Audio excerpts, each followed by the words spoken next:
Walking alone, the streets are empty. The only thing I can see is my own silhouette.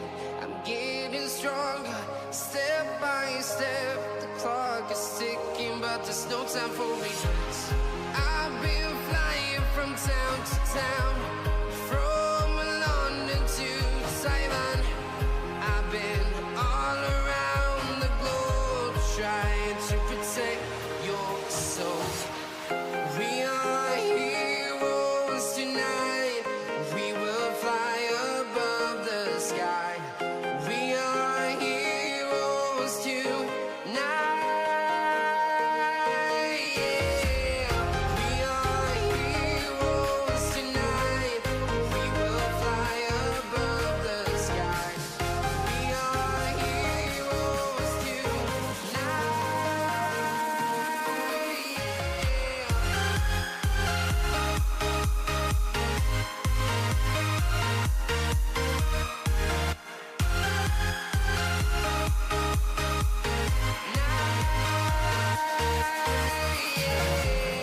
Feel like a dynamite, ready to explode right up in the sky. I need you to listen, I need you to hear, and don't show any fear.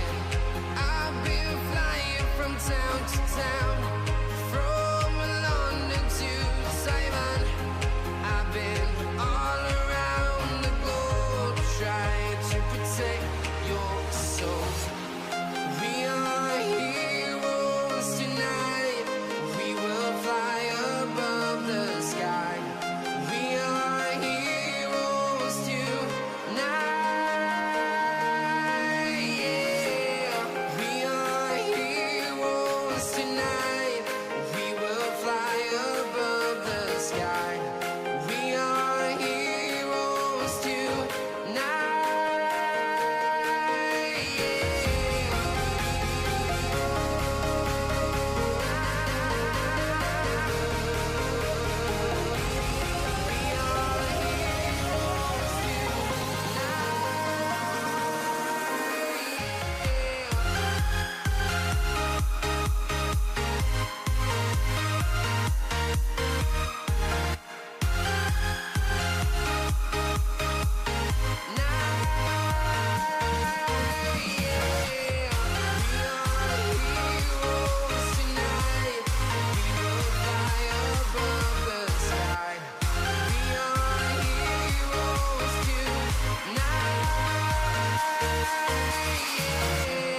I've been flying from town to town, from London to Taiwan.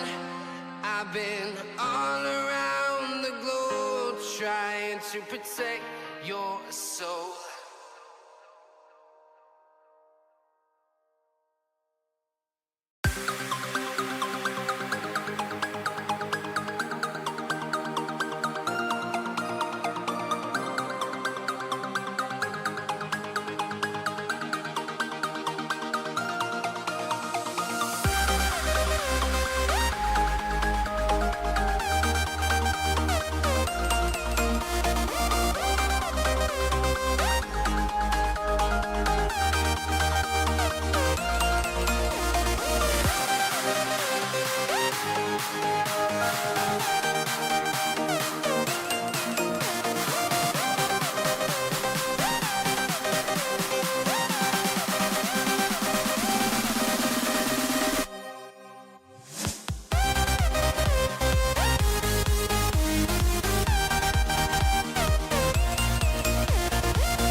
Even without Xiaohao looking over there. Now finally going to get the TP in to try to pop back in as Sasa actually going right in immediately. Pop as Oscar trying to get the DPS down onto YCX. His homie was there and it made absolutely no difference. But now Sasa able to get decent wave down, but as he's thinning this out, he's able to flash away from the damage from Awesome and it doesn't matter at all. Currently occurring.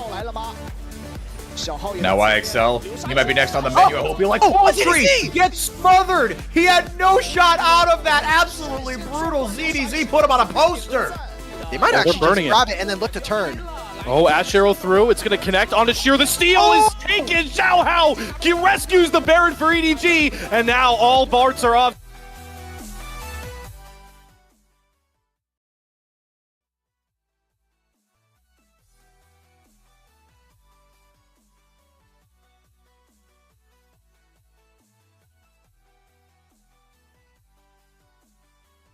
For this year's tournament, then let's catch you up on what y'all missed, because there was a whole group stage that happened last week for over 4 days, and from each group, one team was victorious out of their respective 4-team group, and they moved on to the playoff bracket, where we are now going to see throughout this week not only the quarterfinal stage, but also the semifinal stage. My name is Rafa. I am joined here for the first time where I'm casting with Jamada, Weibo Gaming's #1 fan, so I've been told. So it's already Christmas morning for me. It's Christmas morning for you, is that it? I mean, hey, lovely to be here with you, mate. And like you said, yes, anyone who is familiar with me, Weibo and I, we have a very tumultuous relationship, shall I say. Nice. You know, but that said, hopefully that relationship can continue to be repaired as we, you know, travel through the rest of the DEMACIA Cup. As so far, I've been relatively impressed with how they've been getting on, and of course, how they've been getting on throughout summer, and then throughout Worlds, and now hopefully starting off their journey here today, very good as well. So far, so good. I mean, we were going to get their very first looks again today against EDG. It has been quite a while since we've seen Weibo Gaming after their exit from the World Championship just a couple months ago, and, you know, not without their own roster changes. But we're going to go over EDG's own roster changes because we got a chance to witness their gameplay in their own very respective group, where they were victorious 3-0, exiting out of the group stage in the 2024 summer season. This was their roster, where it was pretty much a whole roster rebuild around Wink heading into this tournament, Jamana. Yeah, I mean, anyone who's been following the EDG story knows that their roster has been fluctuating, I think, for the safest possible term I could use. For a little while, we've had a complete shuffle yet again. Wink still remains, but we've got a lot of very sought after, actually, frankly, I think, throughout a lot of the off-season and recent off-seasons too. Anyone who's familiar with Assume as well, coming out from RA, will remember that for a short time, despite being on RA and RA struggling for a little while, as an ADC, he was sought after as a low-budget option. And seeing him now on this EDG lineup, where you've got a very experienced duo in ZDZ and Xiaohao, and then Angel in the mid lane, it's a roster that can work, and so far has been here at DEMACIA Cup. Definitely has some potential behind it. Obviously, most of the individuals highest highs outside of maybe Angel, you know, notable world finalists for Suning Gaming in 2020 against Dam1. But of course, their opponents are going to be Weibo Gaming here, Jamada, and they are also a roster with their fair share of changes as well. Yes, yes, they are. I mean, seeing Tien and Hong join this roster is a very, very interesting set of moves, which does kind of make me wonder where they're going to be at on a macro level, but then also kind of, right, jungle support, typically, they are the engine of a lot of teams, right? They are the communication structure in a lot of teams comparatively, so seeing both the support and jungle change at the same time, it does not necessarily worry me, but it's always interesting to see how teams that make that change at the same time are actually going to land on their feet. For me as well, on top of that, Tien, well, at least with Top Esports, very slow, very meticulous team. They like to play up, you know, build up play. Again, very slow and prepared. Whereas Hung, despite being slightly more reined in than his younger self, is a complete psychopath at times. So I'm very curious about what exactly is going to be the true making, the true form of this duo. And today is probably going to be a very, very solid opportunity to look at that, because again, on the opposite side, Xiaohao, very aggressive in his own right, and Wink is a natural playmaker too. So I expect this jungle and support matchup as a duo is going to be very, very explosive, especially when you look towards the mid lane, where typically you're going to see a lot of rooms happen. Sure. And for EDG, they have the benefit of already getting some stage reps for them, already starting to build that synergy towards the 2025 season, whereas with Weibo Gaming, we have no information whether they've gotten a chance to really scrim before, but we do know for certain that this will be their first time playing in a competitive match together on stage. So seeing if Tien and Hung, being the two newcomers to this roster, if they can also build that synergy, then that could be the foundation for a very explosive and exciting Weibo Gaming roster going into the 2025 season.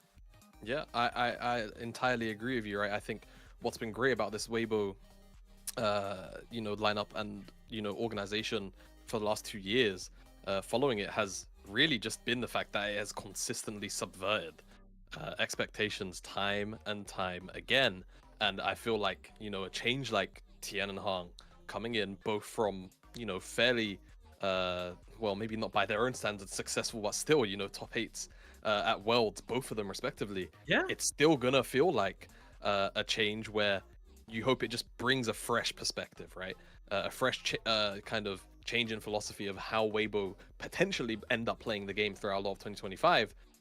Whether it's going to be slower, whether it's going to be faster, because again, it feels like Tien and Hung are kind of like hot and cold water respectively, is of course going to be seen today. But it does really leave you excited again when you think about the rest of the core still being here.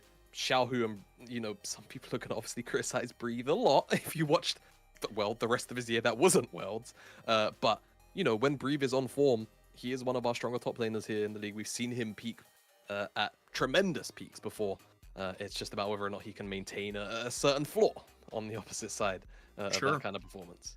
And so my question going into this matchup, Jamada, is how much expectation should we have for Weibo Gaming in DEMACIA Cup? You know, do we want them to come out the gate swinging in, you know, high form, and if EDG take a game off of them, are we, you know, already concerned, or are we giving them a little bit of breathing room as they, you know, get adjusted to each other? Yeah, definitely a little bit of breathing room. It is the DEMACIA Cup after all, not to say that teams don't take it seriously, because trust me, they do. But very early on in the team's life cycle, right? And as mentioned earlier, jungle support changes tend to be very infrastructure changing as far as how a team actually operates. So getting off to a rocky start isn't the worst thing in the world. It's always about how the bounce back happens, what learnings actually come from these games. But of course, getting an early gauge is also quite nice, depending on what performances we actually get out of individuals. So it's very contextual, Ref. I think it's one of those things where, you know, you really have to look at kind of the nitty-gritty details of prioritization and objectives, how things are built up, right? It's really analytical stuff. So I think for me, even if they do end up, you know, losing, it's about how they lose. Do they lose gracefully?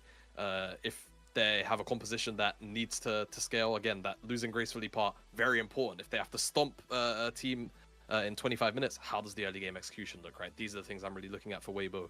And again, especially with changes like Hung and Tien, those things, those changes should drive them to those successes a little bit faster than what we'd seen out of previous iterations. Sure. And on the flip side, you know, for EDG, while Weibo Gaming have their own expectations and things that they will be just dealing with as they adjust to each other and get their first stage reps together as a team, EDG has already played 3 games together. And for ZDZ and Xiaohao, even though, you know, maybe DEMACIA Cup will not be the final word of whether this team is strong or not, this is an opportunity for ZDZ and Xiaohao, who were formerly on Weibo Gaming's roster, coming in as and placing as far as, I think, the 7th seed, going into spring playoffs of earlier this year. You know, it's just, as someone that did not, you know, watch LPL all the way through like you and Mazel and the rest of the LPLers did, just catching up on my own history, it didn't seem like, you know, they had a disappointing run through the lower bracket. I mean, getting knocked out by ADG doesn't seem like the most like disappointing thing in the world. That's a high order to achieve. Yeah, I mean, when the change happened, it's a weird one to talk about, because I also, at the time, was not fully like following the LPL still, just because LEC was eating up my time. But it was still strange nonetheless to see, right? But I think it's one of those changes where when you have the opportunity to pick up Tarzan and Breathe at the same time, you would be a bit amiss to not do it, right? I don't think that Xiaohao and ZDZ were necessarily, you know, playing bad, but when you then piece together the rest of the roster with the players that came in, right, that followed, it is a change that kind of just made sense. I feel like for both them individually, this is going to be a nice opportunity to, you know, get that kind of revenge tour in, right? I think it's always a nice thing when you come up against an ex-organization that you used to work with, to get a win in the game. It's kind of just, it's a personal thing for a lot of players, even if they'll come into an interview and say, oh yeah, you know, it's not on my mind. Trust me, they're thinking about it, whether they want to play Koi or not, right, in interviews. So I think for them, again, nice opportunity to kind of just say, this is what you missed out on. Of course, they had their opportunities throughout summer. Now they have another opportunity here in the DEMACIA Cup. There you go. And, you know, for Xiaohao particularly, anytime you get a chance to take a crack at, you know, any jungler that was a world champion, you know, at some point in their career, that's always a nice thing to be able to, you know, boost your confidence as you get ready for next year's competitive season. Just going down through Weibo Gaming's roster, one particular player that we've been very fond of putting the spotlight more on, and, you know, depending on how this series will play out, we might shift it even more, turn up the lights a bit more, is, you know, no pun intended, Light himself. You know, this player over the years has seemingly had very consistent performance, always put in the work and always has done his job, but it just never seemed like he was reaching the highs that, you know, that consistency might be deserving of in a lot of the rosters that he's been on over the years. Yeah, I mean, I think for Light, the thing has always been that there's always been a player with a bigger story, right? A more covered story, a more coveted story on Weibo. At the very least in the last 2 years, right? 2023 was the Shy. Last year, a lot of it was about Xiaohu, realistically, actually, which was a nice kind of change of pace, which I'm not not necessarily mad about at all. But even if you go further back, right? LNG, it was Doinbi and Tarzan in the 2022 year, and you know, Light was still performing very acceptably, I would say. But again, he's been one of these underlying carries who's been incredibly consistent, like you said. Regardless of what meta we've had, because over these last 3 years, the AD carry meta has shifted tremendously. We've gone from hyper carries to lethality poke champions to whatever mess we have right now. So I feel like Light has always been able to adapt. He's always been very, very malleable as a player. It would be nice, you know, in a roster where I feel like there is less immediate carry power to, you know, actually get a little bit of time in the limelight. We'll see how Weibo actually decides to, again, operate. We're talking about a support jungle change here in terms of total roster infrastructure changes. Does that mean now that Light might actually get a little bit more time? You know, I feel like Tien is an absolutely excellent jungler at enabling his bot lanes. He was throughout all of 2024 on Top Esports. So we'll see if that's the general philosophical change that Weibo actually come into this matchup with, enabling the bottom side for a change. Sure. Well, to review a little bit of the group stage, Jamana, and highlight whether Light himself will have a chance to potentially pop off on those champions, you know, for those that didn't watch the group stage, some of the most picked and highest presence marksmen were Varus, Ashe, and Kalista. So one of those champions seems like, you know, an exciting marksman to watch. The other two, which one would it be, Rafa? Please do tell me. Maybe the Ashe, you know. It's so awesome watching people get slowed by multiple arrows that do no damage, you know. Yeah, I mean, he's a very exciting player. Like, I do hope that, again, as we move into 2025, and also just kind of on a more preliminary note, we're seeing a very large amount of changes to League of Legends, the game, that, you know, we end up with a much more exciting AD meta. I think that ADs have, you know, probably been a little bit frustrated with their role, especially in recency. But yeah, I think if we could move away from some of the poke champions we've had recently and back into hyper carries for a little bit, it would certainly be a little bit nice to watch, especially for pro play. I feel like it's that old formula that never really quite gets boring to watch, unless it's the only formula that's happening in pro play at the time. As speaking of, we're here in picks and bans, and that one exciting champion, man, like, is gonna be banned away by EDG off rip, so we're not gonna see it out of him today. At the very least, for game number 1. I'm not gonna lie, Jamana. I was not looking at the Kalista ban, although that is a good call out. The Warwick ban, though, I think that is the first time I have seen throughout the entirety of DEMACIA Cup a Warwick actually hitting the ban stage. Because I have not seen any any teams prioritize the champion despite him having an incredibly high solo queue win rate. And I've been curious throughout this entire tournament if any teams are going to experiment and actually bring him on stage. That's not going to happen in this game, at least, but maybe it opens up. But with all the bans completed, Yamato, we have what seems like that. Hang on, this is a very new draft I'm graphic. not sure what's going on with the graphic. We are, of course, getting our feed the way that we're getting it. So as it appears right now, Draven has been locked to the one side and Varus is locked on the other. I'm assuming that this is some kind of graphical issue that will be resolved hopefully soon. Hang on. I think this is a side select. Oh, of 1v1. course, 1v1 side select. Oh. Yeah, I forgot. Right, yeah. Oh, now the Warwick and Rengar fans. That makes way more sense.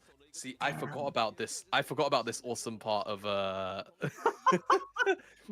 of draft here. So this is it's the 1v1 side select. We'll get a feed on this in a second, I'm sure. But if I did see the names right, it is the top lane that's playing the 1v1. And Draven on one side, Varus on the other. Yeah. As a Demacia Cup newcomer, Jamada, do they do this every year? Do they do like 1v1 side select for these playoff matches? Frankly, this is my first DEMACIA Cup Oh, as shoot! well that I've actively covered, so I wouldn't be able to tell you. I would make the assumption that the answer is no, and this is a very much a new thing, and I'm getting confirmation via Mazel that this is in fact new. So This is quite exciting. Let's I'm go. down. I'm down. I'm very down for a 1v1. So who's doing the 1v1s? Is it Well, it had Breathe and ZDZ on the graphics. So they're just sending the top lane just to do it? All right, good yeah, Chad. my assumption is it's just going to be the top lane, which makes sense when you think about it. Top laners spend the most time in isolation alone, shadow boxing. So yeah, let's get into this and hopefully it's pretty fun. I mean, just as a side note, Breathe has Draven, ZDZ has Varus. Yeah. This is technically and I quote winning matchup for Varus 1-to-1. That champion has absolutely ridiculous stats in those kind of situations where he gets to just kind of woe his opponent just because of the resets on the blight stacks. So yeah, I think you'll find it's going to be a little bit lopsided because he's also got the range advantage if he wants to just sit back with his piercing arrows as well. So depending on how this 1v1 goes, we could be here for a little while. You know, it is a little surprising to hear because I guess I always, you know, fear a Draven level 1 and never try to trade with him in almost most circumstances. But I believe you. I've never played a 80 carry 1v1 before. I'm usually clearing my camps and just hoping that none of my laners die before I can actually make an impact on the map. So I'm curious to see how ZDZ actually plays this matchup out. Yeah, it is like you say, sometimes you're not always focusing on matchups, and I get that. It is definitely an annoying matchup to play. Here they are, they're running both towards the top lane, which makes sense. It feels right. They're actually playing Summoner's Rift too, instead of just the... Yeah, and our cams are still on screen, but I'm curious about what... Okay, so they're both Barrier Exhaust. ZDZ has Hail of Blades, and Brief has PTA. ZDZ, if he... Ooh, okay. He's fine. But that's vision cleared. That's vision advantage in the bush for Brief. Vision denied. He's cheating. I mean, it's all about that lane brush control. Now, for Breathe, I don't know how many times this man has actually played Draven, but for having the confidence to lock it in a 1v1 for the side select gives me a little bit of confidence that he's probably, you know, played it a few times in his warm-ups. Maybe, you know, if he and Xiaohu last year were scrimming together 1v1s, like, you know what, frick it, bro, let's just send Draven 1v1s. Let's see what happens. How long can we, you know, keep up the axes going? Yeah, there was that little time, of course, where Draven solo lane was a thing. Also, don't forget Varus top, very popular. Oh my god, don't remind me. Last year is Breathe. Oh, big trade. Early exhaust coming out from both of the marksmen here, and Breathe is just taking big chunks. Ooh. Well, the big issue now for ZDZ is that's both his summoner spells. Breathe has his barrier still, so he's just at an 8 health advantage. He's also still got the biscuit, and he's got his pot, which ZDZ has already chugged through, so ZDZ is in some trouble right now, Rafa. He is very far behind. And realistically, he needs the blight stacks unlocked, right? He needs level 2, he needs level 3. And then once he has all of his spells, he can really start to trade back with Breathe. But before then, it's going to be really miserable. And he misses that Hail of Arrows. Yeah, good sidestep from Breathe to dodge a little bit of that poke. Because I think that's the only way that you can kind of climb your way back in this 1v1 from ZDZ's point of view.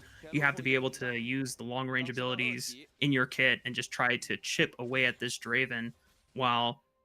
Early on in this lane 1v1, you don't have that much lifesteal and sustain, but if Breathe is constantly being able to freely hit the minion wave, I mean, a lot of this HP is already stacked back up, and he's gonna get a They're free allowed base. to reset? Okay, now this I did not know. ZZ isn't even going to be able to stop his base because he has to farm. And he missed the cannon! Oh, no. It's a disaster. I hope that was like...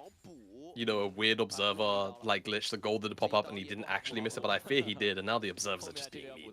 Yeah, they're focusing on every single CS. Come on, man. This is... ZDZ is trying his best, and Breathe is going to walk back to lane with an extra long sword, and for a Draven, that's going to hit even that much harder for ZDZ, who's now down effectively stats and a little bit of HP while Breathe is fully topped off. Yeah, he's got a level advantage right now. Mind you, Breathe, he could just get an easy rundown here, and I think he is, Rafa. Remember, no sums on ZDZ, so Breathe... Wait, the level advantage paid off in the end. He throws up his fist in triumph. And for Breathe, maybe the calculation was just a little off. He thought he had it with the berry advantage, but no avail. Weibo Gaming will not take the side select. It is victorious for EDG. It's the disrespect on those blight stacks, man. The way they reset, I'm telling you, it's so obnoxious in the early game. And it's one of those things where 1-to-1, it's just difficult. It's so difficult to ever overcome, even with, you know, an IM advantage. He was still the level down, of course, but he had barrier as well on top of that. ZDZ playing to his absolute limits there. Absolutely recognized what he was actually capable of being able to do. And yeah, wins the side selection for Weibo. Or rather, EDG. Apologies.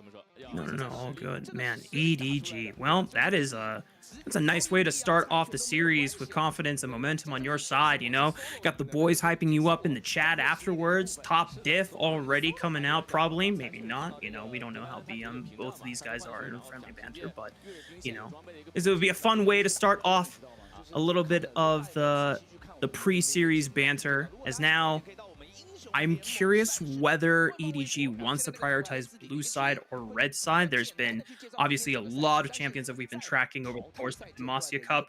I think with things like Rumble on the table, Ashe priority also on the table. I know Skarner has popped up massively. I think he's only lost 1 game out of the 7 games he's been picked so far. So that could just be what EDG want to go for. Just get a huge priority team fight pick. I know for ZDZ had massive games on Rumble in the 2 times that he played him in his group stage. So a lot of options on the table here.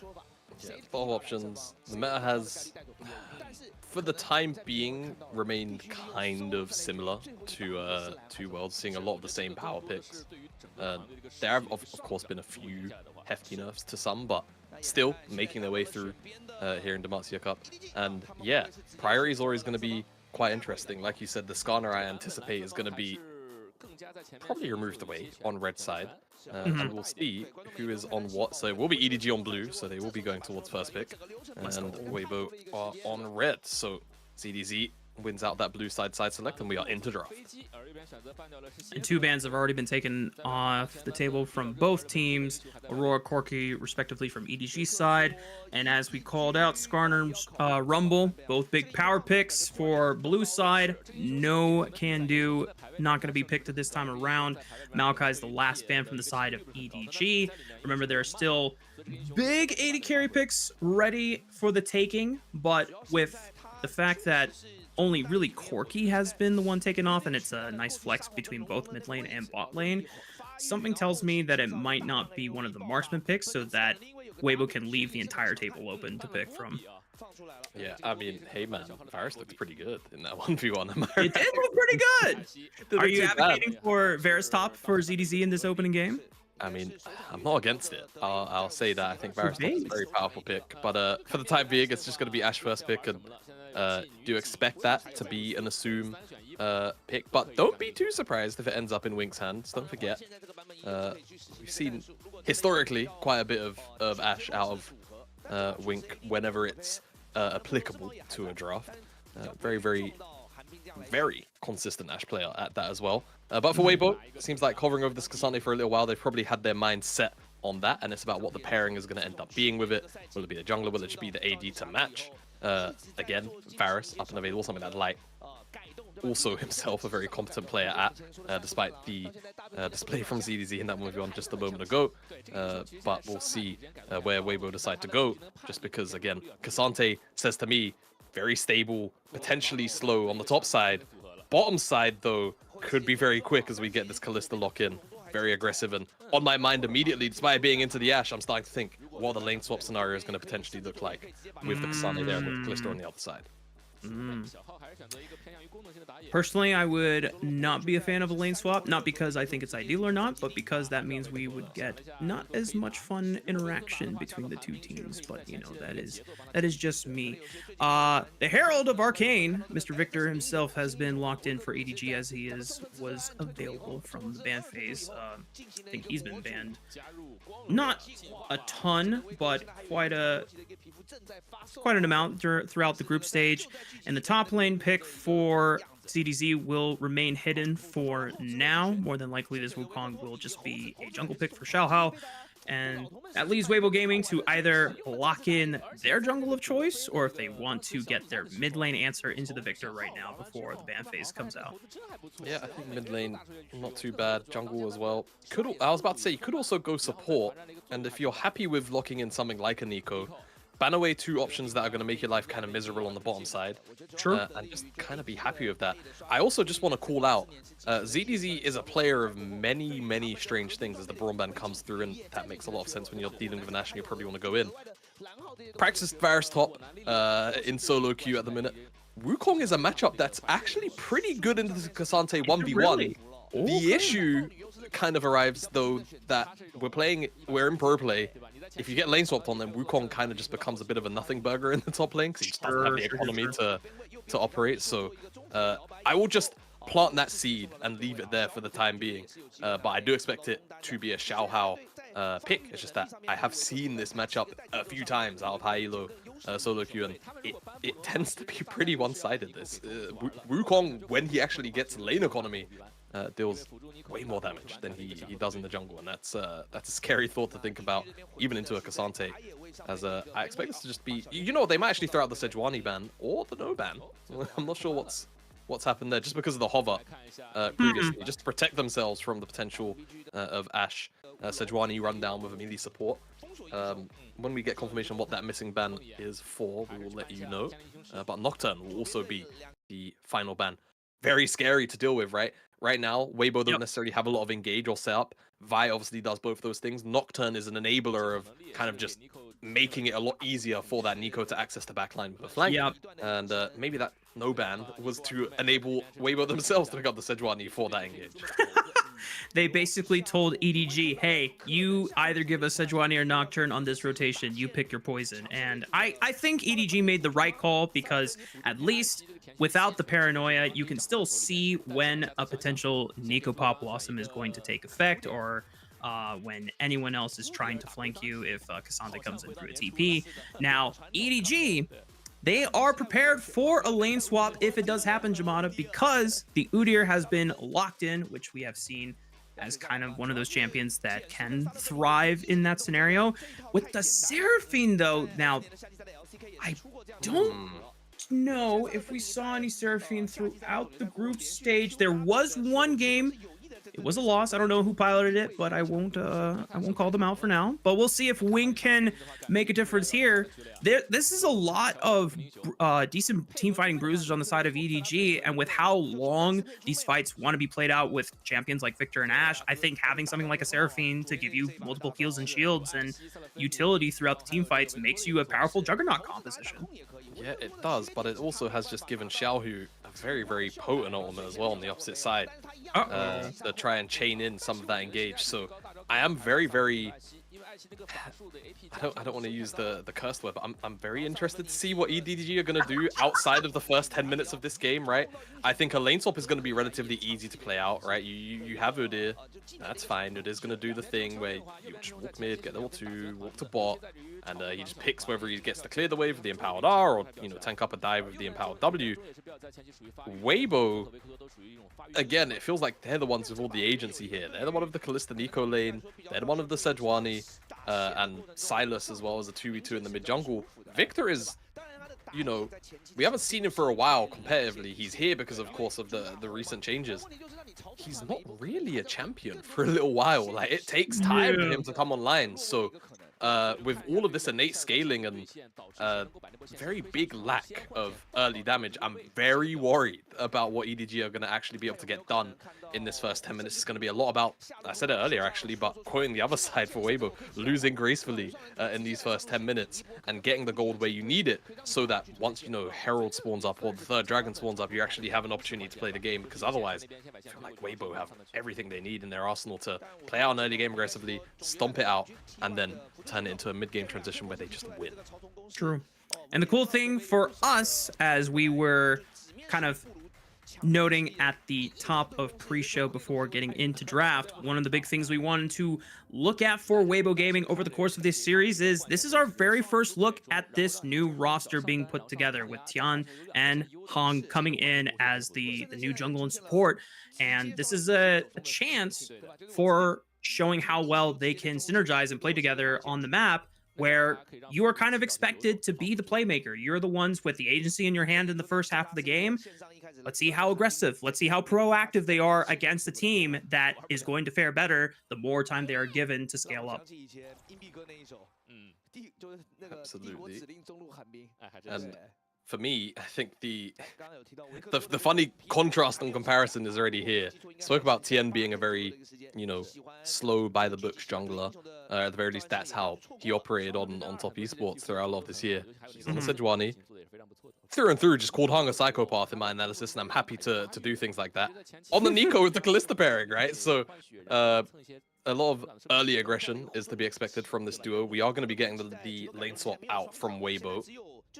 So we'll see how EDG respond, what this bottom lane state is going to end up being, how they stack this wave, and then of course ZDZ tanking the lane swap on the other side, and we'll track how homeless or not homeless he's going to end up being. As you can see, he's walking down towards that mid lane, should look to try and share some of the XP with Angel, hit level 2, and then try and catch that stacked wave up on the top side. Yep. With the credit of EDG, they managed to plant a ward onto Tian's blue buff, so they have information on where he started, knowing that he went with a wolf start since he already has 4 CS to his name. And for Weibo Gaming, this jungler will be trying to path towards the top side on that, playing towards the strong side where Light and Hong are going to be slowly stacking up that wave. And as you called it out, if ZDZ is going to try and catch that wave, he's actually teleporting right away, because they stack that wave and crash it super fast. So CDZ just wants to make sure that he can catch all the XP. More than likely, he's not going to get that much gold from it, but at least he won't fall that far behind in lane.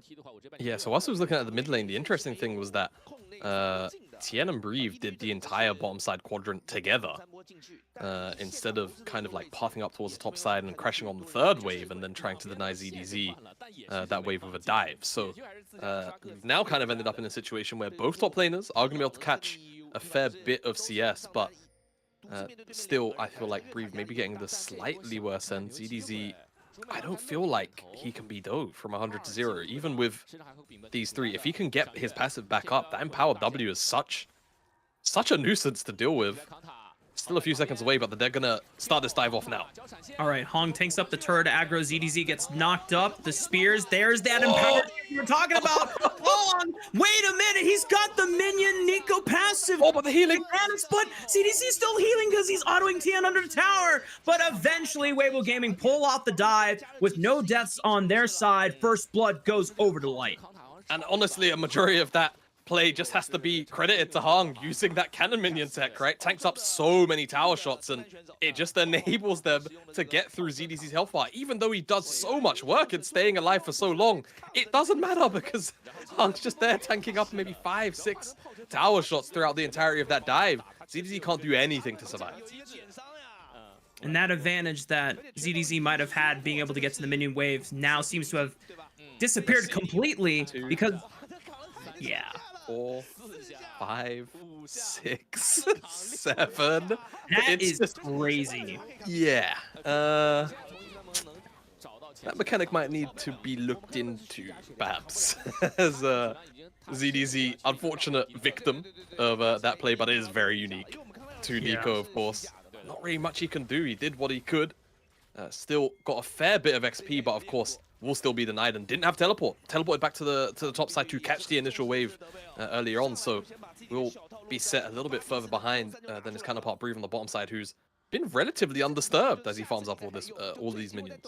Yeah, you know, when you have Sejuani, Callista, and Nico as your diving trio versus the power of Ashe, Seraphine, Wukong, you definitely have an easier time of pulling that off. And for EDG, even if they wanted to pull off the dive, I mean, it's just, you don't have guaranteed CC to keep breathe in place so that it can be a successful operation here. And now ZDZ, as we were, you know, highlighting before, what might have been an advantage for him now has been evened up thanks to the efforts of Weibo Gaming's trio and Wink. I mean, he's been called towards the top side of the map because he knows that ZDZ is now, I don't want to say a liability, but he is prone to getting put further behind in this matchup. Yeah, it's just going to be very difficult to play around. And again, this is why I was a bit skeptical of EDG's draft coming into it, because where is their agency really? And especially if they get lane swapped on, it just feels like, yeah, there just isn't any. You're relying on your scaling, you're relying on eventually ZDZ just getting tanky enough with some of the Seraphine shields that he can be frontline. And right now, Weibo doing everything in their power to deny this from happening. Another stacked wave, Xiaohu's here, and Tien's even on the way, but they're starting this dive off now. I mean, he can grab the Seraphine ulti and have access to an Encore before Wink is even level 6 himself. And now Tien is going to roam on over. This is a 4-on-2. Encore hits onto both targets here. Wink is trying to body block so that ZDZ can survive, but he will fall. Xiaohu takes it, and Hung once again. Power of the cannon minion allows Nico to take up as many turret shots as he needs to. And this dive will take no prisoners from the side of Weibo Gaming unless Angel can find some salvation and redemption kill. But everyone else gets out alive because what can Victor do this early on? What is he going to do? Flash and Chaos Storm with practically no items under his belt? So this is a massive win for Weibo. Huge win for Weibo. Execution at first was a little bit scuffed, but afterwards it was pretty much picture perfect. I don't think there was really any other major issue. Light here, you can see, you know, tanks up 2 more tower shots than he has to because Hung had to back out because he tanked tower too early after getting rooted. But Xiaohu here, 2-man ult, allows for Tien to also come in and help pick up Wink. It's just an excellent execution on this dive. And again, if Hung doesn't turn into a minion, that tower shot, you know, there's arguments that another would have killed him. So very, very good job, Weibo. Walk out with everything they want, but they might not get all of these grubs despite all of these successful plays on the top side. As we come out of the replay, EDG are here on the grubs first. They don't quite have numbers for the time being, but the collapse is going to come in shortly. They need to save an Angel. Hong gets nailed by the arrow despite flashing away. Xiaohao picks up that one, but Tien is going to take this moment to sneak over one of these grubs while the rest of EDG formed a death squad towards that top side.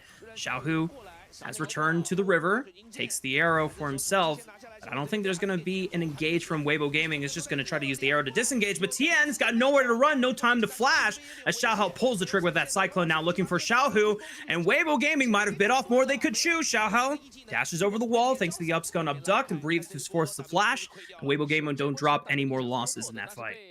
It's 2 grubs and a few kills there for EDG. That's not too bad given how things were beginning to transpire on the top side of the map. For Weibo, just a little bit slow back to the grubs, right? Having just made that top side play, it makes sense. EDG would be back out onto the map quicker than they would be.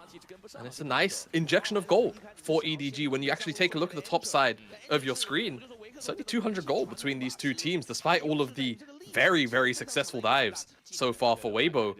And it all comes off the back of this pick up here, right? Trying to actually find their way onto Angel. They're not capable of 100-0ing him, and then Hong unfortunately just flashes into the arrow. Not much more else to say than that. And even though Tien steals away this one grub, they get collapsed on after the next grub goes down. Tien just stepping a little bit too far forward, and Xiaohao picks his man with some of the slows. The damage back is okay from Weibo, but again, it's not coordinated at the moment. There's no big Nico armor to nail in the backside of EDG here. The carries, the very squishy champions of EDG, so no other dive threat available.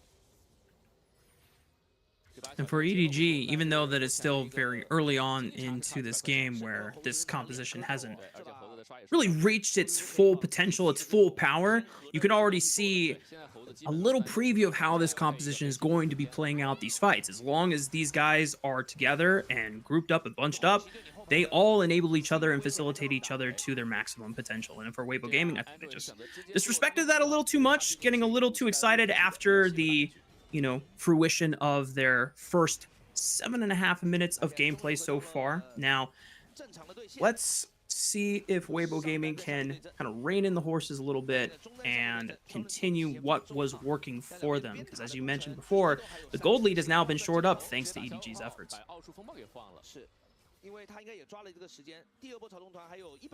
Could be seeing a play here mid lane.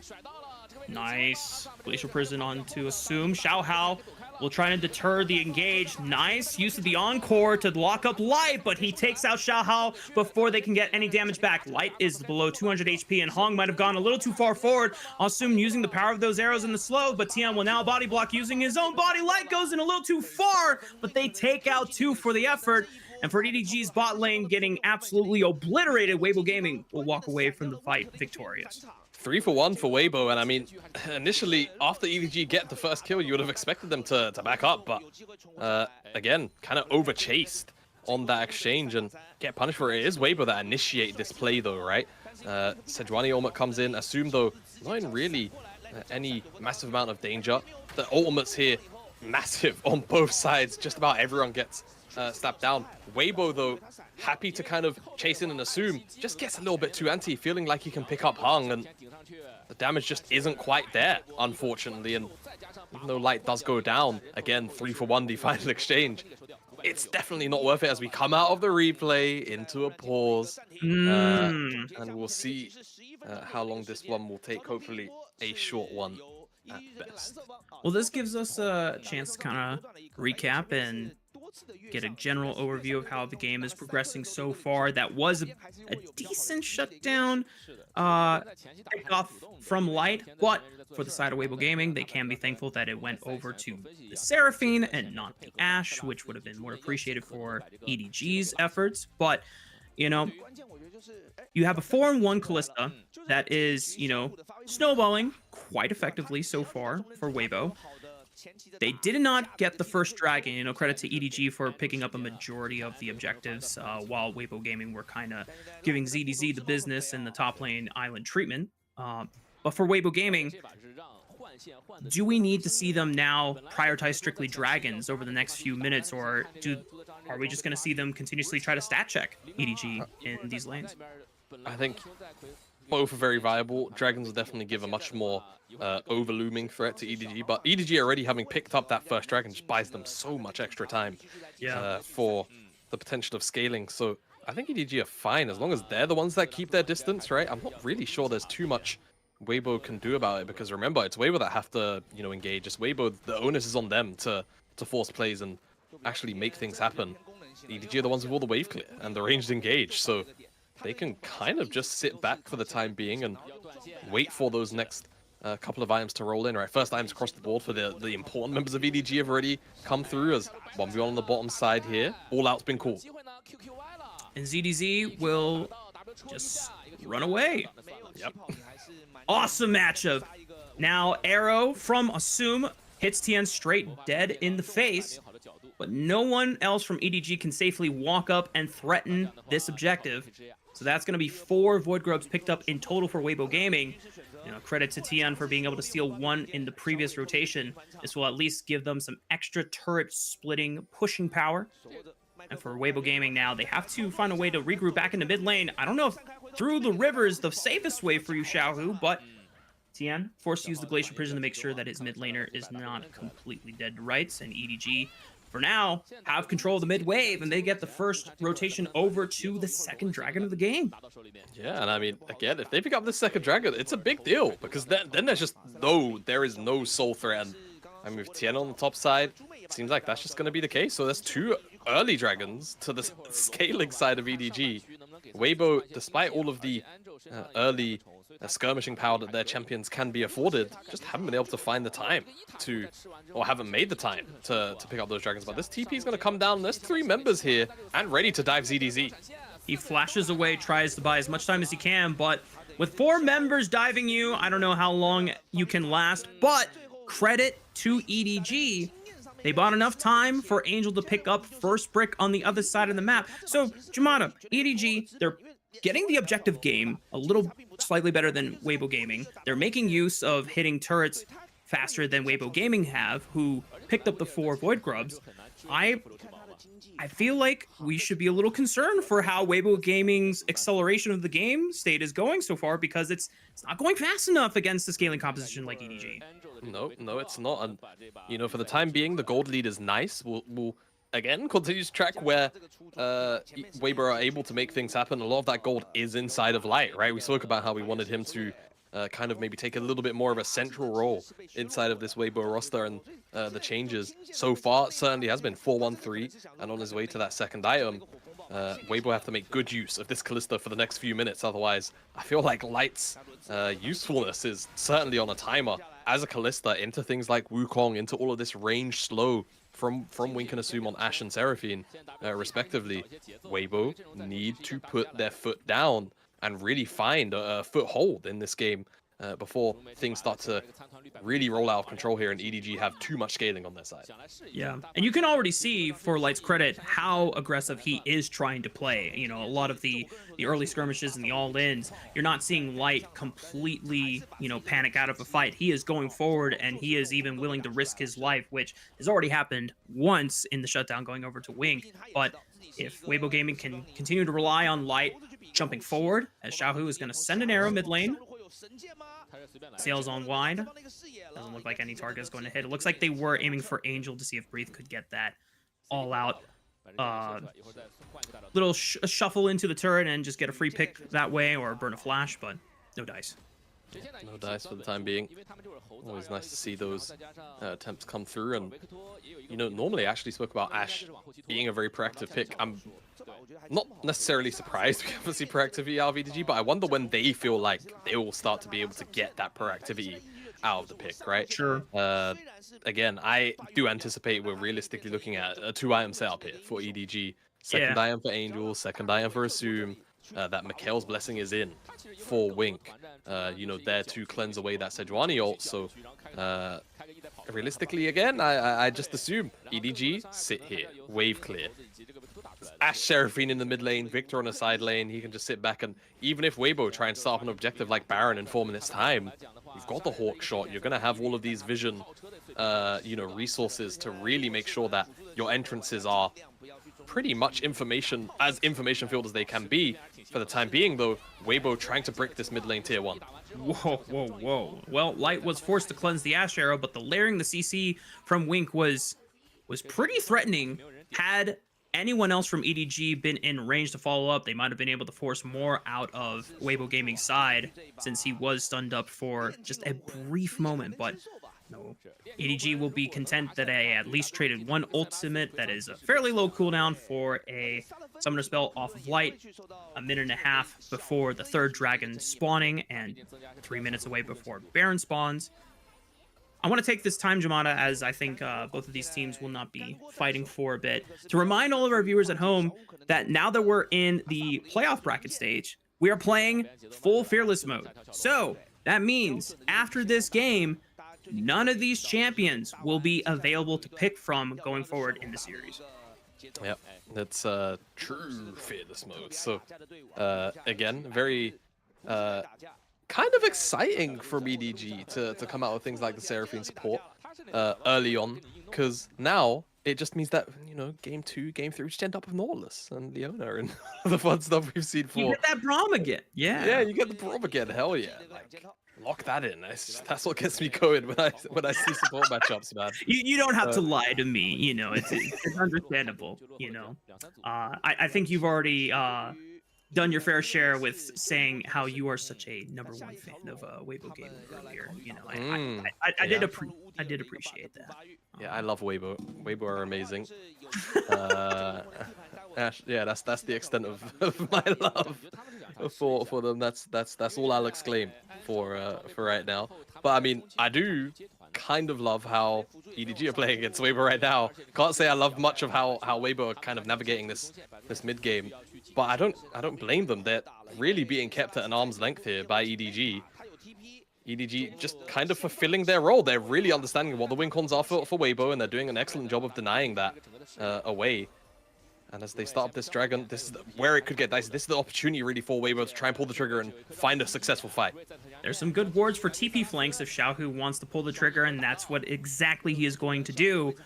Not sure which ultimate he's going to grab, but if he's got the pick of the litter, Encore would be great from this angle, and Ash Arrow could single one target. Hong goes in, Pop Blossom on a 3. Here comes the fight. Xiaohu tries to flank, but EDG immediately turn on to the flanker, and Xiaohu is getting singled out by Xiao Hao. He's forced to flash over the wall, but Weibo Gaming pushed through the other side of the fight, taking out the main frontliner ZDZ, and now it's a 5-on-4 advantage for the side of Weibo. Yeah, I mean, Weibo, this was their opportunity, right?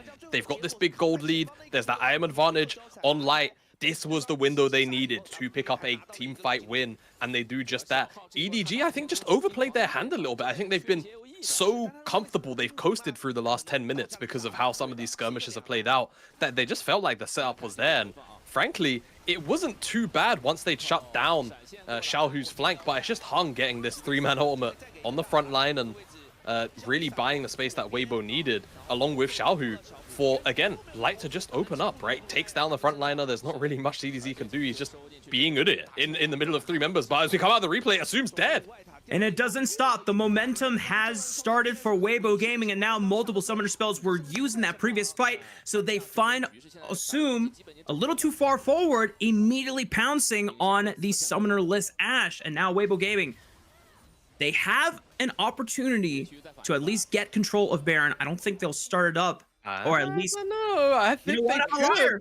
I'm a liar. Has teleport. This is a pretty good angle. So 2IM Callista on, the 20-minute mark. This Baron is, tankier than older iterations, but still very easy to take down. I just don't think there's anything that EDG can do about this. Assume can send out a hawk shot on an arrow. That's going to give them a little bit of information, but at 5k already, Rafa, this thing's gone. EDG. Xiao Hao would have to pull off a miracle. 2k HP. He can't get into the pit. Hong doing a great job of body blocking him and ensuring he does not get into the club. Weibo Gaming now should be able to have a clean reset on this Baron, and still 3.5 minutes before the next dragon spawns. And the fact that Weibo Gaming not only stalled out the fight to get the 3rd dragon means that they don't have to deal with a potential soul point for EDG. Weibo Gaming have now seemingly gained firm control of the game, a solid 5,000 gold lead to boot, and at a better time, or probably the best time to do it, because this is now where those 2 item spikes are coming online for EDG. If Weibo Game are able to beat them now, this could be a couple fights away from a Weibo Game win. Yeah, it certainly can be. And we know, ask for Weibo to put their foot down a little bit, right? Make some plays, and even though EDG kind of offered them up that dragon fight, being able to find that pick, that mid lane tier 1, and then immediately transition it into a Baron is the kind of decisiveness that Weibo needed to have with this kind of composition. They really need to make the most of this Baron, right? You're talking, at the very least, try and crack open this bottom side tier 3, I think, is likely going to end up being the transitional play here for Weibo, as a wave is being moved in by Breathe. And it doesn't really seem like they're going to be able to get too much chunk damage out of this mid lane tier 2. Let's see what they can actually get done down here on the bottom side. Because again, the scaling threat, the wave clear as well, is going to, again, regain its power as soon as this Baron is lost. Arrow flies, it hits Tien. Xiao Hao's gonna go in, tries to lock down the tank under the tower, forced to flash away, but Xiao Hao gets completely annihilated. But the amount of damage that Weibo Gaming were able to put out as Light rips 1,000 spears out of the Monkey King's back. And now EDG, without a jungler, don't have really any more engaged tools, as they used pretty much everything here, Jamada. Yeah, they did, and it still seems like Weibo are gonna get the most out of all of this. 2 tier 2s, mid and bot. There's a top wave being pinged as well, so we'll see what Breeve's gonna end up doing here. As the arrow lands onto ZDZ, teleport's coming in as well. Breeve is a very tanky Cassante.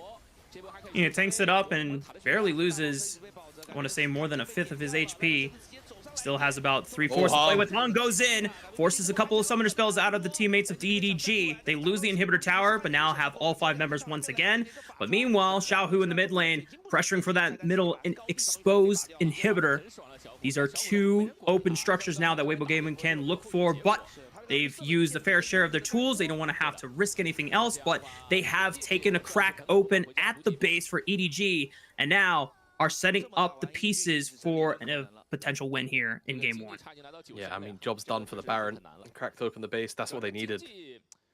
with this kind of composition and this kind of, you know, game state that we're in, moving into them picking up that Baron and this Dragon, just kind of a, you know, not a necessity. What am I looking for here? It's just going to happen now that the side of EDG have been pushed back so far, and then they can just look to continue to suffocate EDG out of this game. It's going to be super difficult now that you're, you know, lacking so many structures, so many bastions of safety to be able to kind of step up to waves and wave clear for EDG. This is where the game gets hard to play when you've got this kind of scaling composition. You have no towers, you can't just kind of neutralize the game at mid lane tier 1 or mid lane tier 2. Yeah. You have to sit really, really far back, and it just affords Weibo so much space. Yeah, and for the first time, we're starting to see, you know, drastic item differences in a lot of the carries for Weibo Gaming versus EDG. Light having finished 3 items and the Terminus, that makes any marksman that buys it so deceptively hard to kill because you are getting so many resistances off of the stacks as you ramp up. And so now for, you know, EDG, a somewhat low damage profile from the side of the bot lane. Now you have a Kalista who is extremely mobile and even tankier to kill. Weibo Gaming pretty much have everything they need to close this game out off of one more solid fight. And I have to say, Jamada, Hong has looked really damn fun to watch in his first game with this Weibo Gaming roster so far. He's willing to pull the trigger, man. That's the thing about Hong, you know. His 2023 year in particular was one where he really opened the eyes of a lot of LPL watchers. And then this year, he was a lot more restrained, a little bit more calculated, but still very aggressive. And speaking of aggression, Brief's gone forward here. He could very easily be taken down, and I think that is going to be what happens, though he's Kasanteing. He's so damn takey, man. I mean, he finally goes all out and is just now dropping below 50% HP, and he still doesn't die. Meanwhile, Xiaohu is just wondering, hey guys, y'all doing good over there? And he's like, I'm taking this turret on the top side of the map. Breathe has done his job. His teleport is not coming up for quite some time, so he cannot rejoin if Weibo Gaming wanted to continue the siege. But Baron is spawning in the next 50 seconds. They've done what they can, and now getting that base in and getting ready for a Baron take that should give them the tools ready to make another siege. Yep, those that mid lane inhibitor is going to be big. Couldn't quite find that bottom side one. Who's going to get the last hit? Okay, you know, the observers, they have to hover over that to make sure that 90 gold is being picked up. But the Baron, right, is going to be where the focus will now be for Weibo. And again, when you really kind of take a bit of a zoom out, EDG just do not have, you know, that much information for the time being. Yes, they have that ward on the Baron, but it's going to expire very, very soon. And actually, Weibo, they're just looking to pull the trigger potentially. Xiaohao is going to use that clone out. So once that ward's gone, they're really going to be working with just about nothing. And again, you've got Hawkshot, yes, you've got a blue ward, cool. After that, you have to start sending bodies in, or you just don't know what's happening. This Ash Arrow is just going to fly barely wide on Xiaohu.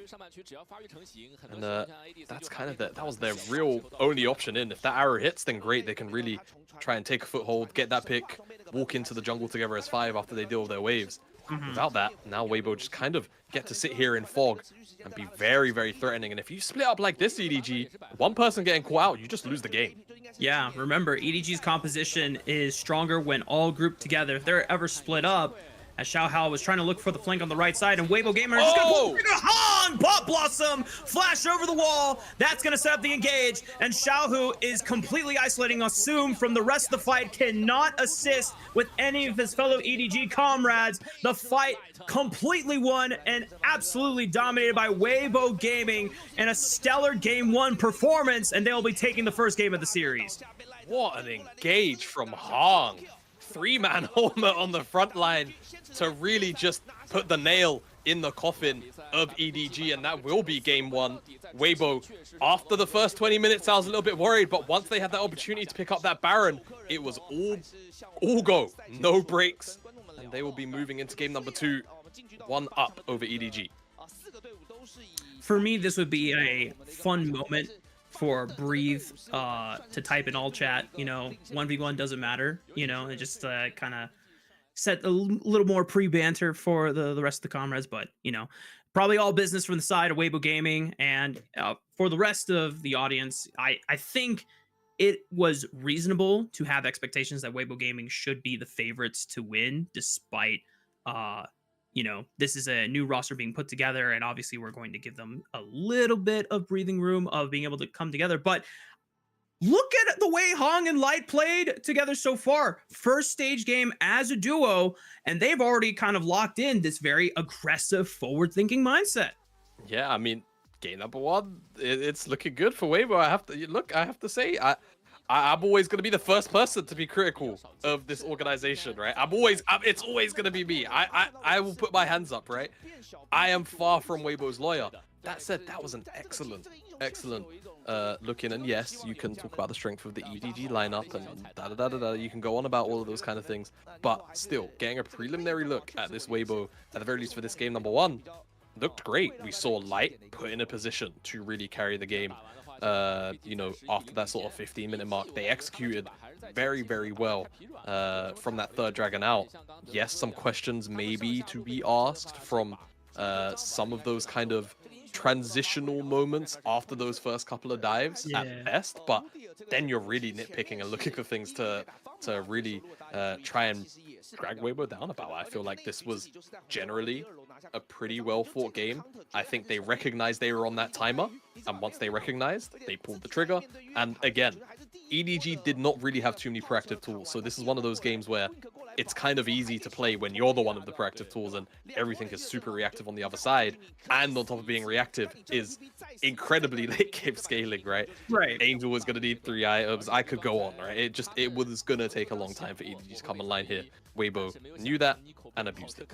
Yeah, I mean, as you said, anytime you are picking a heavy scaling composition, you are begging the other team to say, steamroll us, see what happens, you know? And Weibo Gaming said, bet, let's do it. And, you know, afterwards, CDZ in particular saying, hey guys, can we get some more agency next game? I don't want to be left alone. Look, I think it's always very easy to criticize the Udyr pick, and trust me, I'll be one of the first to do it as well. That said, there wasn't really much CDZ could do. He was fulfilling a role, and the role was survive the weak side dives, right? That's what you picked the Udyr for.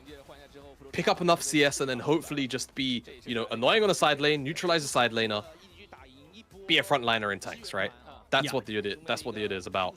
I think for me, a lot of where this game fell apart for EDG was just that third dragon call, right? The game state, by all intents and purposes, was kind of fine moving into it. They already had 2 dragons. Drop the third one. Drop the third one. You don't need to try and get to Soul Point. You're not the one that needs to put Weibo under a massive amount of pressure right then and there. Weibo had to do that for minute 1, and they hadn't actually done that through the objectives. So there's this fight right here, right? Allowing Hong to get this engage and then staying committed to this fight, I think was just the big error. I say stay committed. ZDZ couldn't move once he started getting CC. Yeah. But yeah, I'm not sure how did I don't think we're gonna get a replay of it, but however the mid lane pick also happened onto Assume, right? Shoot. That enabled that Baron. We were in the replay, unfortunately. It's just nature of the broadcast, I feel. To follow up on what you were talking about, I would almost argue that was what really broke EDG's momentum. You know, they only dropped 1 death in the third dragon fight, but the fact that Assume was down both summoner spells and Weibo Gaming wasted no window to capitalize on that opportunity, is EDG then lost everything to be able to keep the game stable for them. And now, as we get ready for game 2, Jamada, I'm curious what you know what, I was gonna hit you up with a question, but you know, I forget that we can just throw it a break, and we'll get ready for the second draft, where we'll determine whether EDG is able to change up some things and have a little more agency in their draft, or if Weibo Gaming is just gonna take a clean 2-0. When we come back, y'all, game 2 is on the way.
Welcome back, ladies and gentlemen. We're getting ready for game 2 between EDG and Weibo Gaming. And if you missed it, Weibo Gaming, well, how would you put it, Jabana?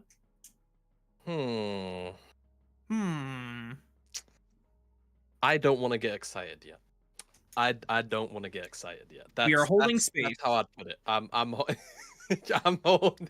Look, I don't want to get excited and then be disappointed. But that was a great opening for this lineup, right? Pretty to the point, to be honest with you. Solid early game. Dives executed really damn well, thanks to Hung, who, by the way, I've been told didn't get MVP, which I think is a slight, and I'll always cuss out the MVPs whenever I get the opportunity. Allegedly, like right now, my producer says in my ear, Tien got it. Now, look, Tien's performance was great, but let me finish. Yep. Hong had one of the best support performances in the DEMACIA Cup so far. So far. Yeah, Tien's gonna get it. Yeah, man. I don't actually have a comment to this. I really wish I did. I wonder if the pick on to assume that we didn't get a chance to see because we were coming out of a replay was maybe brought forth by Tien, and you know what? That could have just been the MVP decider, you know. But yeah, you know, I like the way you think, young summer child. I you know, maybe that's what it is though, that we're missing the added context of that one pick to give Tien MVP. I am an expert in finding copium takes, especially coming from LCS, you know. Yeah, many years for practice. many years of practice. Yeah, we'll do better next year, you know. But at least we're doing better than EU in terms of international track record the past 2 Yo, years. look, man, my passport might as well be Chinese right now. You know, look, for all intents and purposes, I ain't really European like that, to be honest with you. It's just the accent, man. But yeah, no, it's I have to take a moment now for that. But yeah, sorry, hopefully. To bring up. Good. Look, I'm wearing the hoodie. You know, it's not like it's not on my mind at all times anyway. Fair enough. But yeah, I think Hung was robbed. There's not much else to say. Hopefully, he can claim an MVP for himself for the remainder of the series. Yeah, considering that we don't get many very exciting support performances where us as casters are moved to say support deserves MVP, you know, it's a shame, but you know what?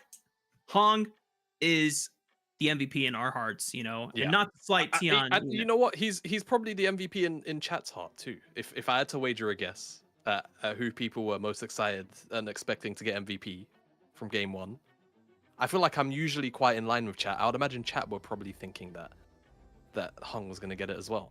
Or like if yeah, like the real voice of reason, Twitch chat. That, or if you're a regular follower of the LPL, which again, if you're here watching DEMACIA Cup, I expect you are, then light just because he was the carry. But yeah, Hung had a fantastic performance, and I will continue to fly the flag that he was robbed. I'm on that same train with you, Jamana, and you know, for Light's credit as well. Big question we are already kind of asking in multiple years, where Light is surrounded by bigger and more notable carry names in previous teams. This was a great way to open up his DEMACIA Cup tournament by saying, "Hey, give me the carry reins, and I will deliver." And I think it was what, a 9-1-5 Kalista performance. Pretty solid job. And with this being, you know, a reminder to our audience, this is full fearless mode for this playoff bracket stage. No more Kalista, no more Ashe, no more Nico for Hung either, but I am hopefully going to get more exciting engaged supports where Hung can, you know, let the psychopathic tendencies and engage plays happen and manifest in this game too. I just wonder how crazy the picks are gonna stay for EDG, or rather for for Weibo, right? Nico support. I mean, Nico support is relatively known now, I suppose, right? We've had it throughout a lot of this year with all the Callista priority. We saw quite a few creative pairings, honestly, throughout the year. I think Nico might be one of the more mild ones at this point. Yeah, I do wonder if, even if we end up on, you know, your Nautilus or your Leona, whether that same level of aggression is still going to be there. And I'm asking this question more as a formality, because I can tell you ahead of time that the answer will be yes. Yeah. Knowing Hong. And I'm happy that that is the kind of pace that Weibo are happy to set in a game like that. We'll see whether or not the draft is going to kind of mandate a slow or quick pick up here as we move into game number 2. Game 1 champions, as you can see on our screen underneath, banned for the remainder of the series. And of course, the ban phase now on the way as Rumble and Skarner still remain banned on red side. Yeah, and for the most part, EDG resorting to mostly the same bans. However, Aurora, or let's see, Vi, previously banned in the second phase of the first game, now just moving up to the first phase, trying to deny Weibo Gaming any guaranteed initiations that Tien can grab in his hands. Also, the Maokai with that ultimate, you have such an easy way to disengage or look for the start of fights. This Lux ban, that's a curious one, unless they're concerned that EDG were going to look for maybe a Caitlyn Lux bot combo pairing. That's the only thing that could come to my mind. Yep, I agree with you. So it seems like maybe a call out to that, right? And assume definitely a player in my mind off the top of my head that has logged a fair bit of Caitlyn in the past, and Wink prior as well. Not too afraid of locking in the Lux, even occasionally off the Caitlyn pairings. So yeah, Azir will be our first pick, and we saw the Varus earlier on today in that 1v1. Yes, wasn't picked up, of course, in game number 1, but could be locked in here for Light, and it's definitely a comfort pick for him. And we will, I suppose, wait to see whether or not it ends up being flexed. But again, I do anticipate that this Varus will just end up in the bottom side for Light, as a whole bunch of very fun options being cycled through almost every single champion, I think, there has a pretty solid matchup into the Azir. But the Ahri will be the thing that's locked in, and I expect then a skirmishing jungler to pair up with that at R3 for Tien, just to ensure that they can secure that strong mid-jungle 2v2 early on.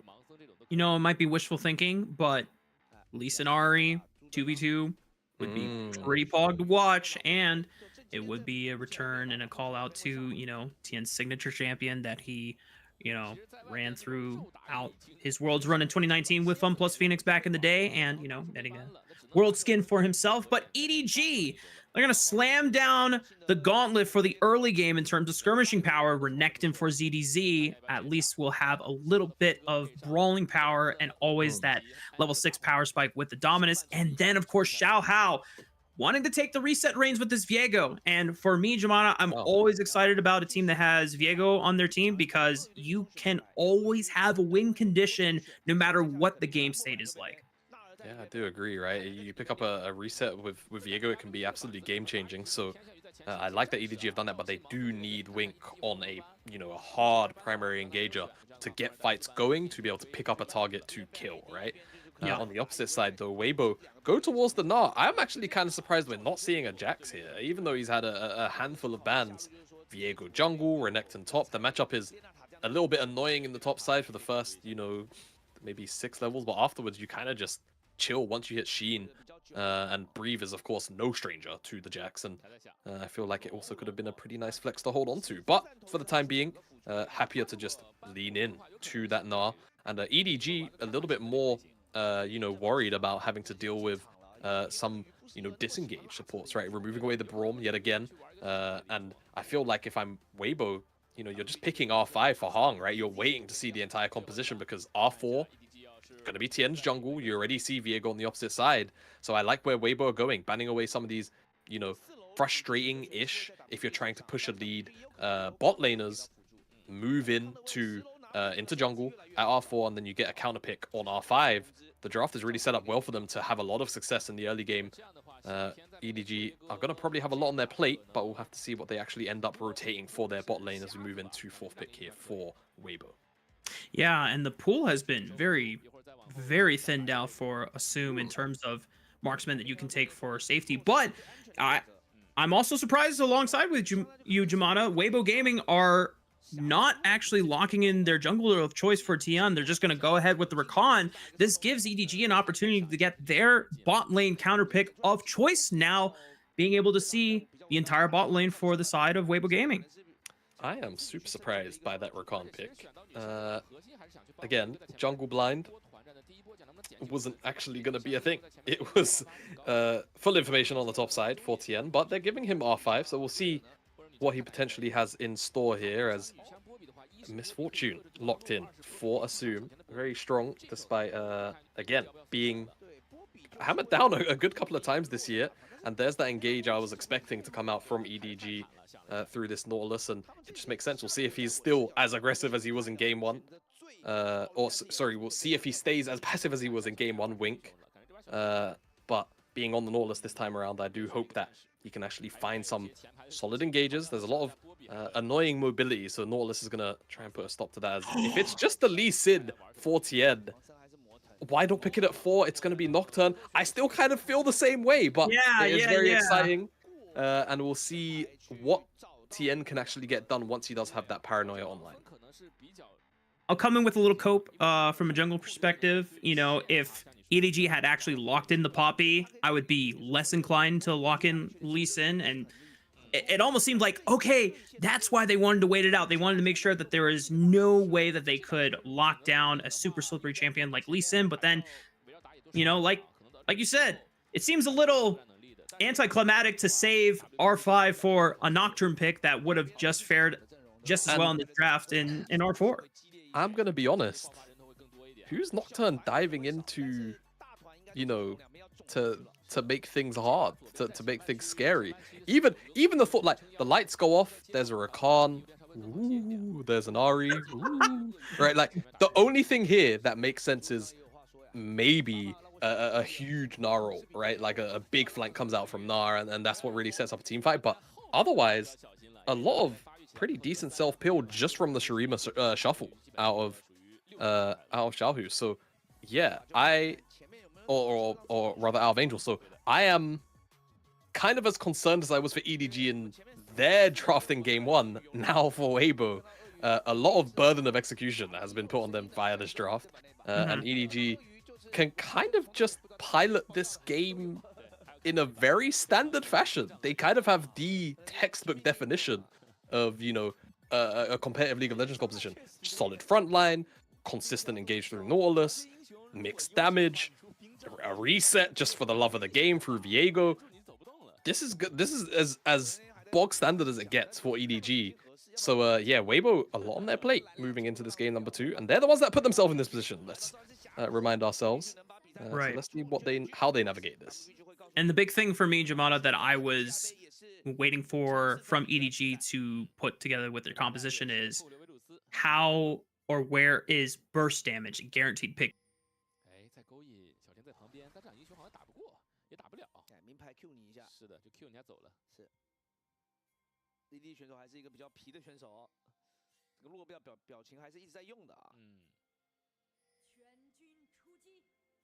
Without seemingly very hard disruption from the side of Weibo Gaming.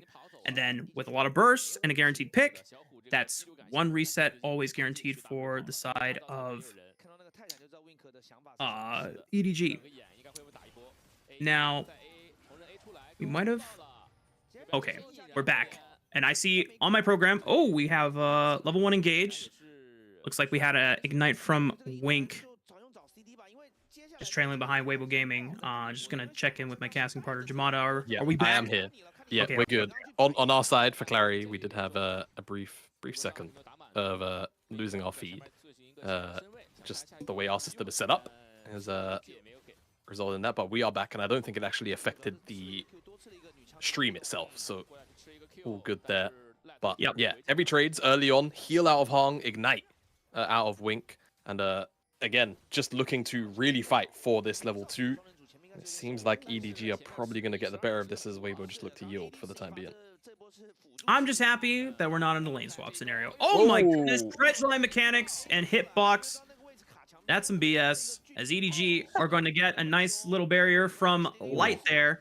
And EDG now setting themselves up maybe for a dive if Xiaohao can find the route. But it would be pretty dangerous task to ask for, especially with Assume already chunked below 50% HP.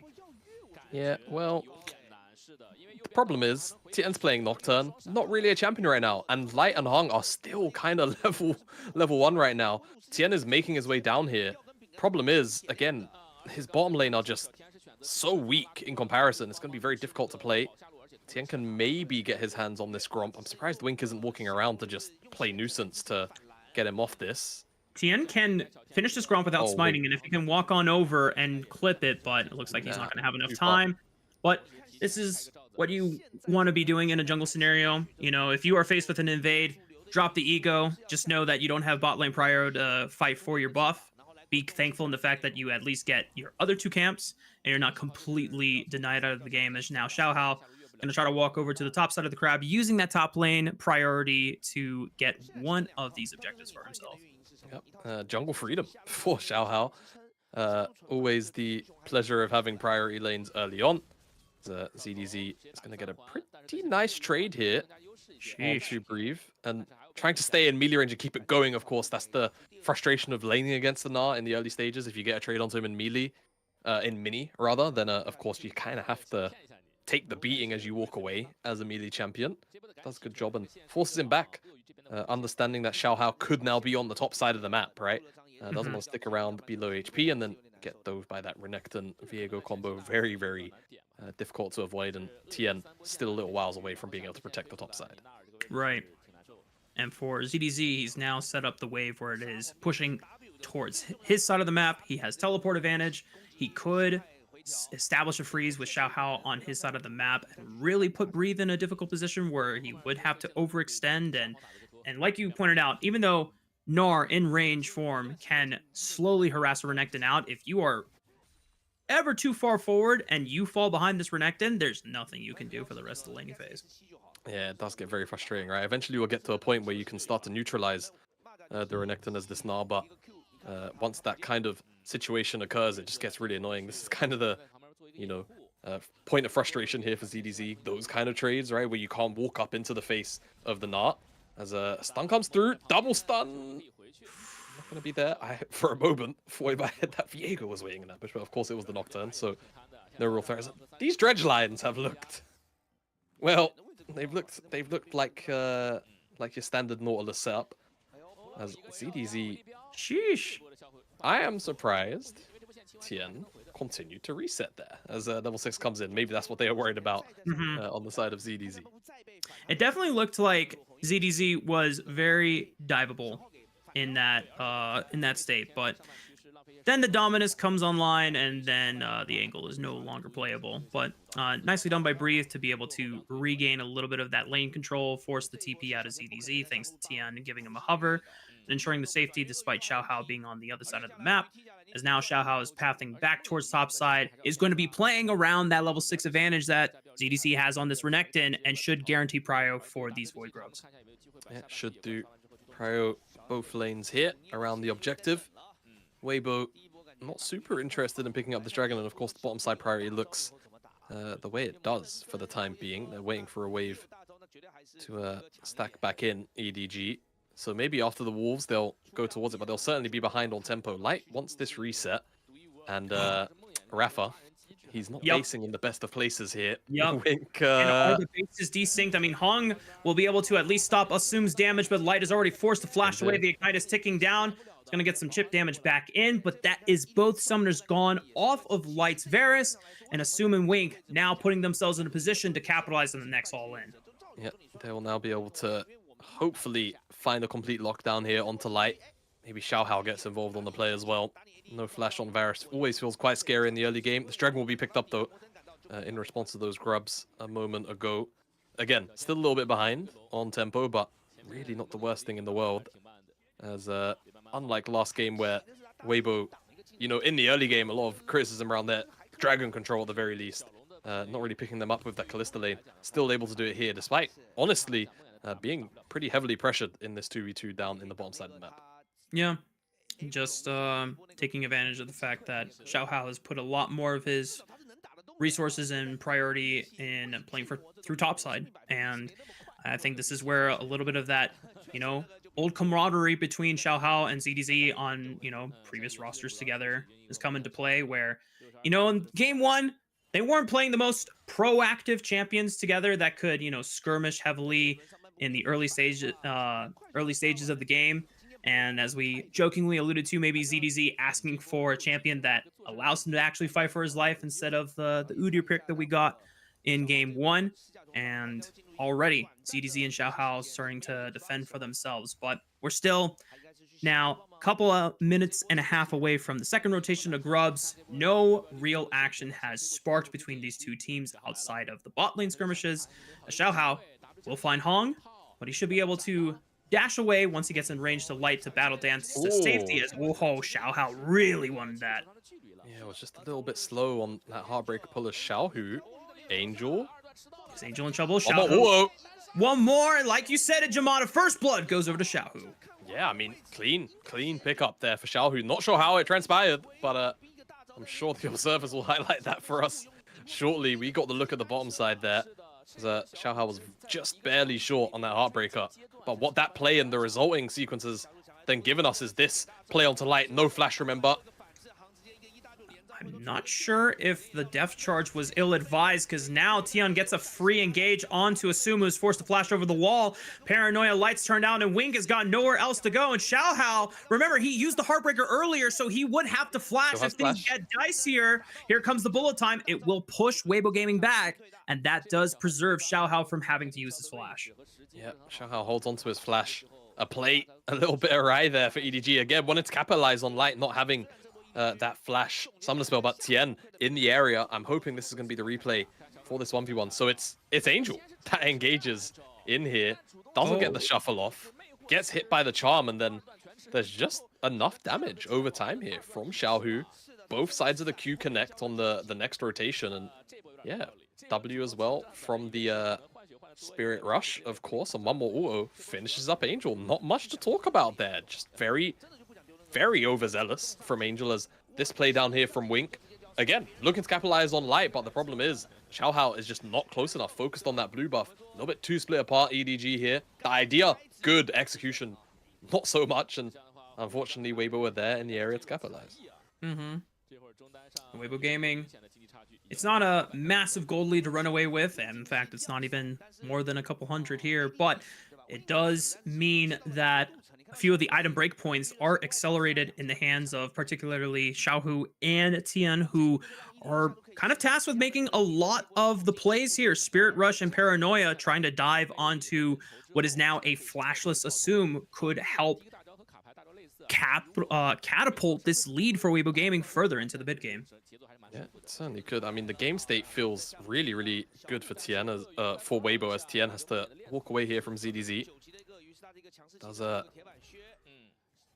worry him enough and does sneak away this one grub, and I imagine that EDG will be able to secure the remainder. So it will be 5 for EDG, but the problem always lies in grubs that they are a win more objective. You do have to, get onto these, get onto the towers to be able to really push the advantage of getting these grubs early on. Whereas Weibo picked up the first dragon. They've had fairly decent setup around where this objective, when the objective has been concerned. So we'll see again if that's going to be too early pickups there. As Xiaohu, he's fishing for Angel, definitely feeling himself after that initial 1v1 in the mid lane.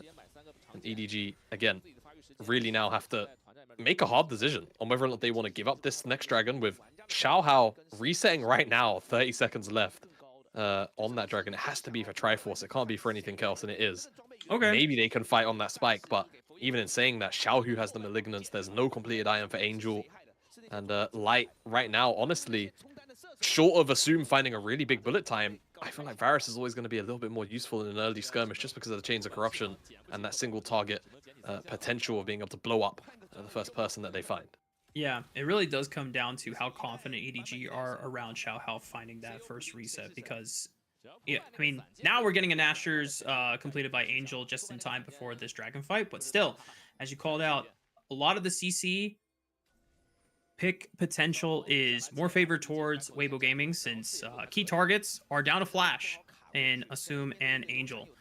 And with Weibo Gaming being the first ones into the river, EDG have to, you know, have a leap of faith in venturing into the darkness as the dragon is already secured by Tian, and Hong is just going to make sure that EDG cannot get in position to try and capitalize on a retreating Weibo Gaming as they get everything they wanted and nothing really gained from the side of EDG. Weibo Gaming might favor a potential re-engage if they want to look for EDG, but just trying to push them away as Xiaohu now pops the Spirit Rush. It's going to get the Death Charge guaranteed. Bullet Time rips through. That's one reset for Xiaohao as he takes the body of Hong. Will look for the Grand Entrance before looking for another Heartbreaker for it as he wants to get onto Tian, but they pop the Paranoia, and he still had one more Spirit Rush charge out of Xiaohu, and they punish an overextended Xiaohao. Yeah, Xiaohao just too eager to find another play, right? You lost the dragon, couldn't get or found that first pick onto Hong. Great. Why look for more? Just take the initial 1-for-1. But EDG, I think, just kind of point to prove the frustration there of not being able to get in towards that dragon, right? We were speaking about the items, even though, of course, favorably for Weibo, as maybe Assume could be in trouble here. He still has Cleanse, but doesn't look like he's going to need it, as it would not have worked against knockups here, as Hong just delays what could have been a back, and the rest of Weibo Gaming will regroup. There's no more Void Grubs, but there's a Rift Herald spawning as we take a look back at the replay. Yeah, so initial fight here, Xiaohu dashes away from that Dredge Line, but then goes in twice, right? Finds Wink. The initial trade, you know, looks kind of alright for Weibo after they do pick up Wink, but then 1-for-1, support. Okay, cool. Like, step away. Xiaohao, though, again, just too over-eager, and like you called out, Rafa, Xiaohu still has that one charge of Spirit Rush available, and just uses it to close the gap on the target that's been Chains of Corruption. There's Xiaohao on this Herald as we come out of the replay. It looks like it will be EDG's objective to take, but Weibo, I think, kind of content. You look at the bottom side of the map, Xiaohu all alone on this bottom side tier 1. No one here to match him, no teleport available, so tower for Herald will be what the exchange ends up being. And even though, you know, EDG can just drop this Herald up here and make it a 1-for-1 in towers, it's still a much larger investment of time and resources out of EDG compared to Xiaohu, who can now just take a base, spend all of that gold he just got from this tower, and then come up here and maybe look for a bit of a play himself. He's actually got a deep teleport ward by that top tier 1. If you take a look at them, but I don't even think Weibo are interested in looking for a counterplay that aggressive. They're just going to look for the mid-tier 1. Yeah, if anything, they'll just stall the ability of EDG to rotate towards the mid lane, as Assume is the only person that can try and defend it, and he is not going to try his hand against Tian and Light, or at least in front of their faces. So that is a turret exchange between Weibo Gaming and EDG. The gold lead still remaining in Weibo Gaming's favor, now extended up by a solid 2,000. So still not a game-winning lead by any means, but definitely Weibo Gaming once again finding themselves in the driver's seat. Yeah, definitely. They're the ones who it feels like are in control of the game. Again, though, I do just have to highlight EDG. Compositionally, it's really easy to pilot, man. You know, there's not really a lot of confusion. You know, it's a car in automatic. There's no manual, there's no clutch. That's kind of where Weibo are at right now, but executing it perfectly for the time being. As Breathe, I say that. It's gonna have to step away from this tier 1 on the bottom side. EDG collapse looks really scary. They will secure this tier 1, so a little bit of gold at the very least is going to be bounced back into Angel's pocket. But again, you take a look at the picture-in-picture. Xiaohu, he's cross-mapping immediately already. He's the one with 1 grab. He doesn't have 5, like EDG do. And he's just going to continue to grow out this lead. 1.6 thousand. He's probably going to have his second IM on this next reset as well because of that tower. So he's going to be really scary in this next fight in a minute's time. He's taking a reset now. And we'll see if he's got that second IM. The Storm Surge, I believe, is where he's going to go towards. And it's going to be very, very scary. Or Lichbane, rather. Really, really scary to deal with now in this next fight.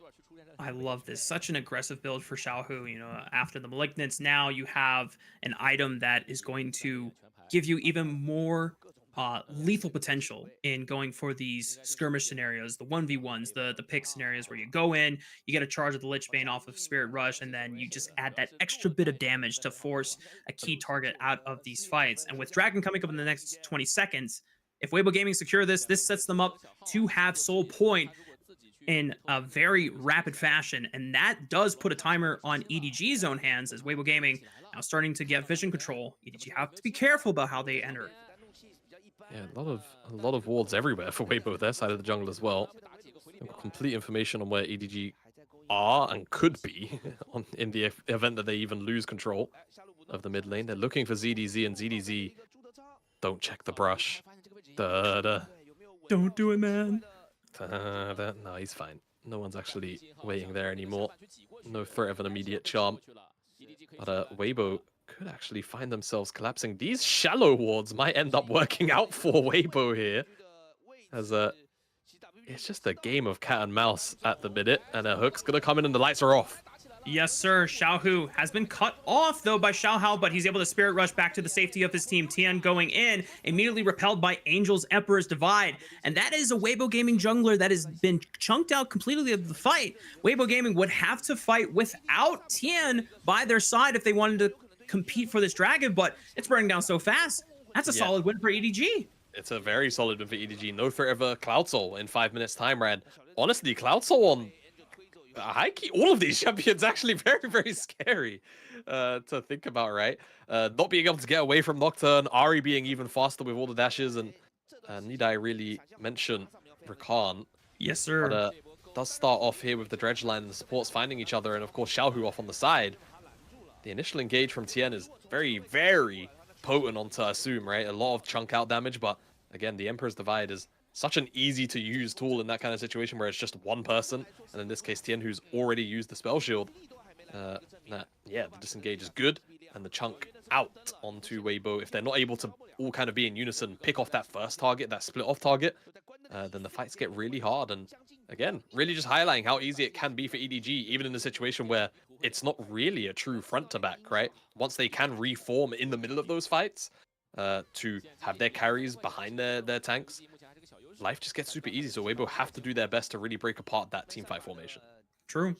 And props to Xiaohao for marking Xiaohu on that left side, who didn't seem like Breathe was really in position to capitalize on the timing of Tian's engage with the Paranoia, since he was in Mega Gnar form, but he was quite a ways away and pretty hard to clear that thick wall if you don't flash it properly. And for Weibo Gaming, it seemed like the engage was not really synced up. That being said, gold lead still in their favor. Xiaohu still kind of one of the main carries that we've been looking at so far that has been slowly accelerating his lead, and we still kind of have eyes on as the biggest threat to EDG's day and being able to ruin and tear apart this composition. But the fact that EDG were able to endure the most recent skirmish does give hope for their ability to come back in this scenario. It does, and just to be able to stabilize, I think, is the important part, right? What's the word I'm looking for here? Out of sync, I suppose, item completions. This 3,000 gold lead right now, as everyone is out on the map, is actually a significantly larger lead than you may be led to believe, because there's 2 item completions across the board for Weibo, whereas EDG, not a single person on their side has 2 items completed. So it is a very, very scary little section of time for EDG to be out on the map, but hopefully they can get some of those item completions in, especially Angel and Assume both have very expensive components with very small amounts of gold left over for completion, right? It's 1.5k-ish, I think, for Assume. For the remainder of that IE, maybe a little bit less. And then, of course, Angel is about 800 away from that Leandri in total gold. So once they get that gold spent, and they're back at 2-item parity, it feels good, but for the time being, they take a fight. EDG, on paper, should just be stronger.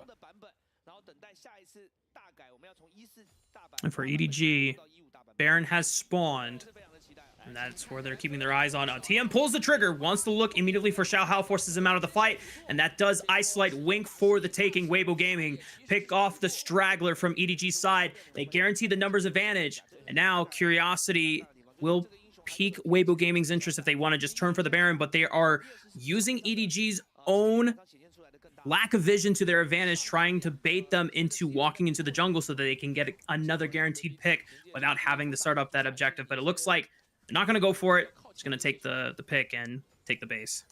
Nice bit of discipline there from Weibo. A lot of teams would have maybe turned around to have immediately gone towards that Baron, but kind of recognized that if you put yourself in the pit, then all of a sudden it's a bullet time, it's a diving in Azir. It's a lot of AoE damage, and then the threat of resets, of course, from Viego. So just take the pick and walk away with it. Dragon's up in a minute's time, so just go and look for that fight instead. I think that makes a lot of sense for Weibo.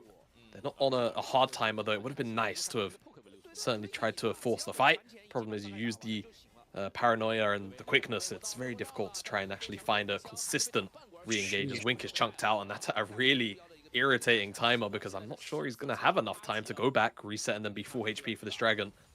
We'll see if Weibo, just off that advantage alone, are going to be able to secure this next dragon. I guess he has red buff, so he's going to have a little bit of passive regen. But it's still a chunk that could be a little bit impactful considering he's a frontliner. And with his ulti coming back off cooldown, he might just give his life for the cause. Nice jump onto ZDZ, and now this Crocodile has been chunked out. That might just force the teleport out of ZDZ to rejoin the fight. EDG, yeah, upside too. Yeah, gaining wave priority in the mid lane allows them to move into the river first for control, but as you called out, Breathe is putting pressure on the top side. He does not have teleport, so ZDZ has to answer. This is going to force a 4v4 potentially if ZDZ does not get room to TP and join the fight and create that advantage. Xiaohu trying to cut EDG off from the mid wave by catching it high, and EDG taking their time with the objective. Yeah, they don't want to rush anything here. Weibo know they're in control of the map. And once this mid wave's gone, they can just kind of lean off, send Tien towards the dragon. He's got the gap closure of the paranoia if something happens nearby, but EDG are actually going to kind of call this bluff a little bit. Hover over towards the Baron, and it's actually a place where Weibo don't necessarily have a whole bunch of vision right now. EDG, I'm not sure they actually know that. Ooh. Still, ZDZ, he's TPing. He's looking for the flank angle, and Weibo Gaming, once Breathe calls out that information, they have to immediately ditch the dragon. It resets, but Xiaohao catches it, so is able to catch a little bit of the leash that Weibo Gaming gave them over to them. This is going to be second dragon acquired. Once again, Weibo Gaming denied Cloud Soul point. Yeah, they are. And it's a good couple of pickups here for EDG. And again, time afforded to them to ramp up, to scale, and give them potentially an easier time in these 5v5s. But again, Weibo execution has been fantastic. The side lane play so far this game has been stellar. And I mean, it's not like their little exchanges and skirmishes haven't been either. ZDZ rather, it's going to make use of these 5 grubs. Doesn't have a massive wave to work with, but it's still going to get a pretty sizable chunk out of this tower. As the next wave arrives, he might actually be able to finish it before Breathe is able to interrupt him, and I think that's going to be the case. Double dash out to safety. That's 700 gold into Renekton's back pocket just to recover some of that gold difference. But again, not to say it's just a Renekton, because I think throughout a lot of this year, we've been proven wrong time and time again about how powerful Renekton's team fighting can be. It's just that we haven't really seen ZDZ offer that opportunity to really demonstrate how much power can be found with that Crocodile in the back line. Yep. If you find the flank, Flash Empowered Stun can just ruin an 80 carries day. And especially you have that shield breaker. Even if Light popped the barrier in time, that will not do him that much good. And for ZDZ, just having gold on his side to have that threat. Wink flashing forward, catching Light on a ward. That's a worthy flash all day, every day of the week. Now that Light might be exposed in this next fight. Yeah, big deal. Really, really big deal. And we'll see if, again, if EDG can really look to capitalize on a flash like that being down. So far, Light is deathless, and his positioning has generally been pretty good. But again, yeah, just call out a position there. And it could make things a little bit awkward for him if EDG actually continue to look for these proactive plays. As it's exactly what they're doing right now. Hunting on this side lane. They know that Weibo have been a very, very big nuisance throughout the game on that. But they're not going to be able to find Xiaohu for the time being. And it's a very, very low kill game, all things considered, compared to last game where... Yes, sir. Right about now, actually, the game was ending. It was Weibo putting the finishing touches on game number 1, but this time around a lot more business end, I suppose. Can't really find the opportunity to pick up the Baron. That pick onto Assume hasn't been given to them on a silver platter like it was around 40 minutes ago. Yeah. And I'm not really sure if there is incentive for either team to rapidly close the game out on either side, since you have some, at least for EDG, this Azir is going to get stronger and stronger the later the game goes on, and he will just be a team fighting monster. For Weibo Gaming, I mean, maybe you can argue that because this is Poke Varus, you have more incentive to close out this game, as a potential pick on the ZDC still has Flash available, so he shouldn't be in any real trouble, as Breathe just chunking him out, putting some pressure on this side lane turret. He does have teleport, so if they want to shift back on over to the top side of the map for that Baron, they do have that option. They do. It's been kind of the name of Weibo's game. ZDZ's being chunked out more and more. He just needs to survive until he has teleport, and even if he ends up losing this tier 2, it's fine. What you don't want to do is get caught by the Chains of Corruption over the wall. Oh, and that's all it takes. Fog of War to the advantage of Weibo Gaming. They lock down ZDZ, force that pick, and now it's a 5-on-4 as they are going to push in this minion wave. Doesn't look like they're going to extend the lead anymore, but they have 40 seconds to set up the map to gain complete control of the Baron side of the map. Yeah, they've got good waves in all 3 lanes. No control afforded to EDG, but Weibo are just going to take their time and they're going to reset. Pings are coming out on the top side of the map for EDG. I think they're worried about the potential of, you know, an immediate map open up towards the top side and the Baron being picked up. EDG, they spot someone in that brush with the sweeper, of course. But again, nothing's really going to come of that pick for Weibo in the grander scheme of things. It's just a bigger injection of gold through that tier 2. Now complete control of this top side. They know EDG have no vision. And this is where things get really scary. If Hong can get into a flank angle where he can find his way onto Assume or onto Angel, force out a flash. Or even still, even if he forces out that flash, set up for maybe Tien or Xiaohu to find that follow-up. The big question, though, is do Weibo Gaming drop priority for this Baron to look for the Dragon, as the Chain of Corruption barely goes wide on Assume, but he used the cleanse, had enough movement speed to dodge out of that pick tool from Light, but Assume has been chunked out, and it doesn't seem like EDG are really in a position to just trade objective for objective. They're rather concerned of letting this Baron go for free, as ZDZ tanks up a charm and a full combo from Xiaohu. The Baron is reset. They turn off the lights. Hong was waiting for that flank angle, and the rest of the front line overextend. Wing falls. Tien looks for Assume, but Assume stands tall behind Angel, and the bullet time starts ripping through the front line of Weibo Gaming, and now the resets are coming in. Xiaohao taking control of the mini Gnar. It's up to Xiaohu and the rest of Weibo Gaming to make sure that EDG can't find any more resets and prevent a potential Baron take, but with a jungler on their side and no smite contest from Weibo Gaming, that should be the 3rd dragon for EDG. It's a messy fight from both sides, honestly. I think Weibo a little bit too scattered, but also EDG, CDZ caught a little bit too far forward. I mean, it's just kind of the target selection there from Weibo. And I mean, EDG just had to be a little bit slower, let Assume, you know, actually lifesteal up off that wave. But this is what I'm talking about, this split focus from Weibo in the end that really is their undoing. Xiaohu's trying to find an angle on one side, Weibo on the other, and then it's this overcommittal from Tien, which kind of leads the rest of Weibo astray into that bullet time and leads us to a 2v2, which really could have very easily been maybe a 2-for-1 worst case for Weibo. Very fortunate that there was no angle for a chase down on EDG, as Hong just barely dodges away from that dredge line. And as we come back out, the one positive that I can really draw from both sides here is that carries actually maintain their flash, right? Angel, Assume, Xiaohu, Light all still have their flash available, so not over the top vulnerable to this next play that could unfold. And I have to call back to something you alluded to at the end of the draft phase before this game started, is Tien is having a lot of difficulty making these solo dives work on the Nocturne. It doesn't seem like he really has anyone that is joining him on these dive missions, because the only other person that could look for that realistically is Hong on this recon, but his job has been shoring up the front line and CCing them for the rest of his damage dealers to deal with. And so Tien is doing all he can, I guess, to disrupt the back line, but he hasn't really had any success in either pulling off successful assassinations are really deterring EDG's carries from getting a lot done in these fights.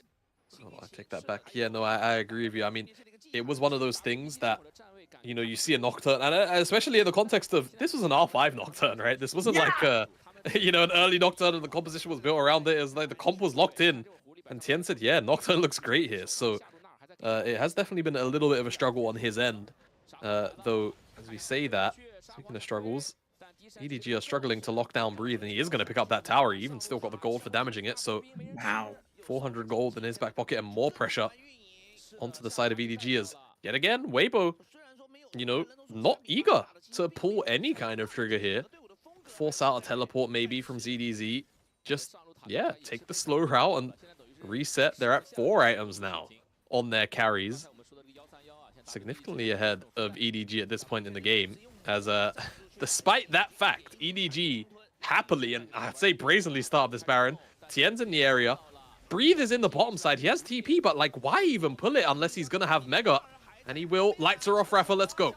Paranoia from Tien. He goes into the pit. Who takes the Baron? It's Tien that steals it. And now, as long as they can stop the recall of EDG, Breathe can just finish the game by himself.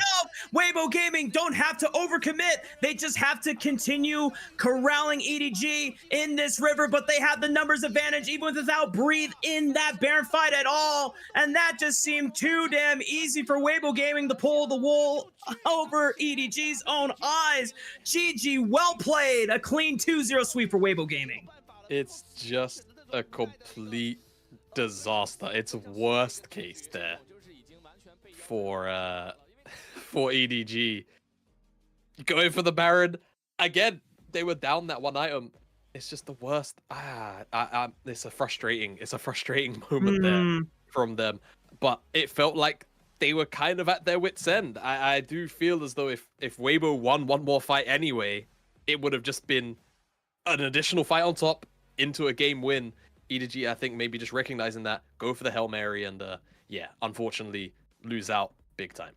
Yeah, and if it wasn't the surmounting pressure in the team fights starting to go more towards EDG or Weibo Gaming's way, I should say, it was that split push pressure that both Breathe and Xiaohu were putting on both of the side lanes throughout the game. And I think once EDG sent 2 members for Breathe, got absolutely nothing out of it, I wouldn't be surprised if the comms were like, all right, screw it, guys. Just flip the Baron. Let's see what happens. We're done with this game. And, you know, for a relatively new roster coming together, you know, aside from Wink being the returning member on EDG, I think it's understandable if the team just got frustrated and said, guys, let's just send it. Let's see what happens. And, you know, while this does mean that their DEMACIA Cup run is over, you know, at least it's a learning lesson for the upcoming 2025 season. Yeah, I mean, look, good showing in the groups here today, definitely falling short.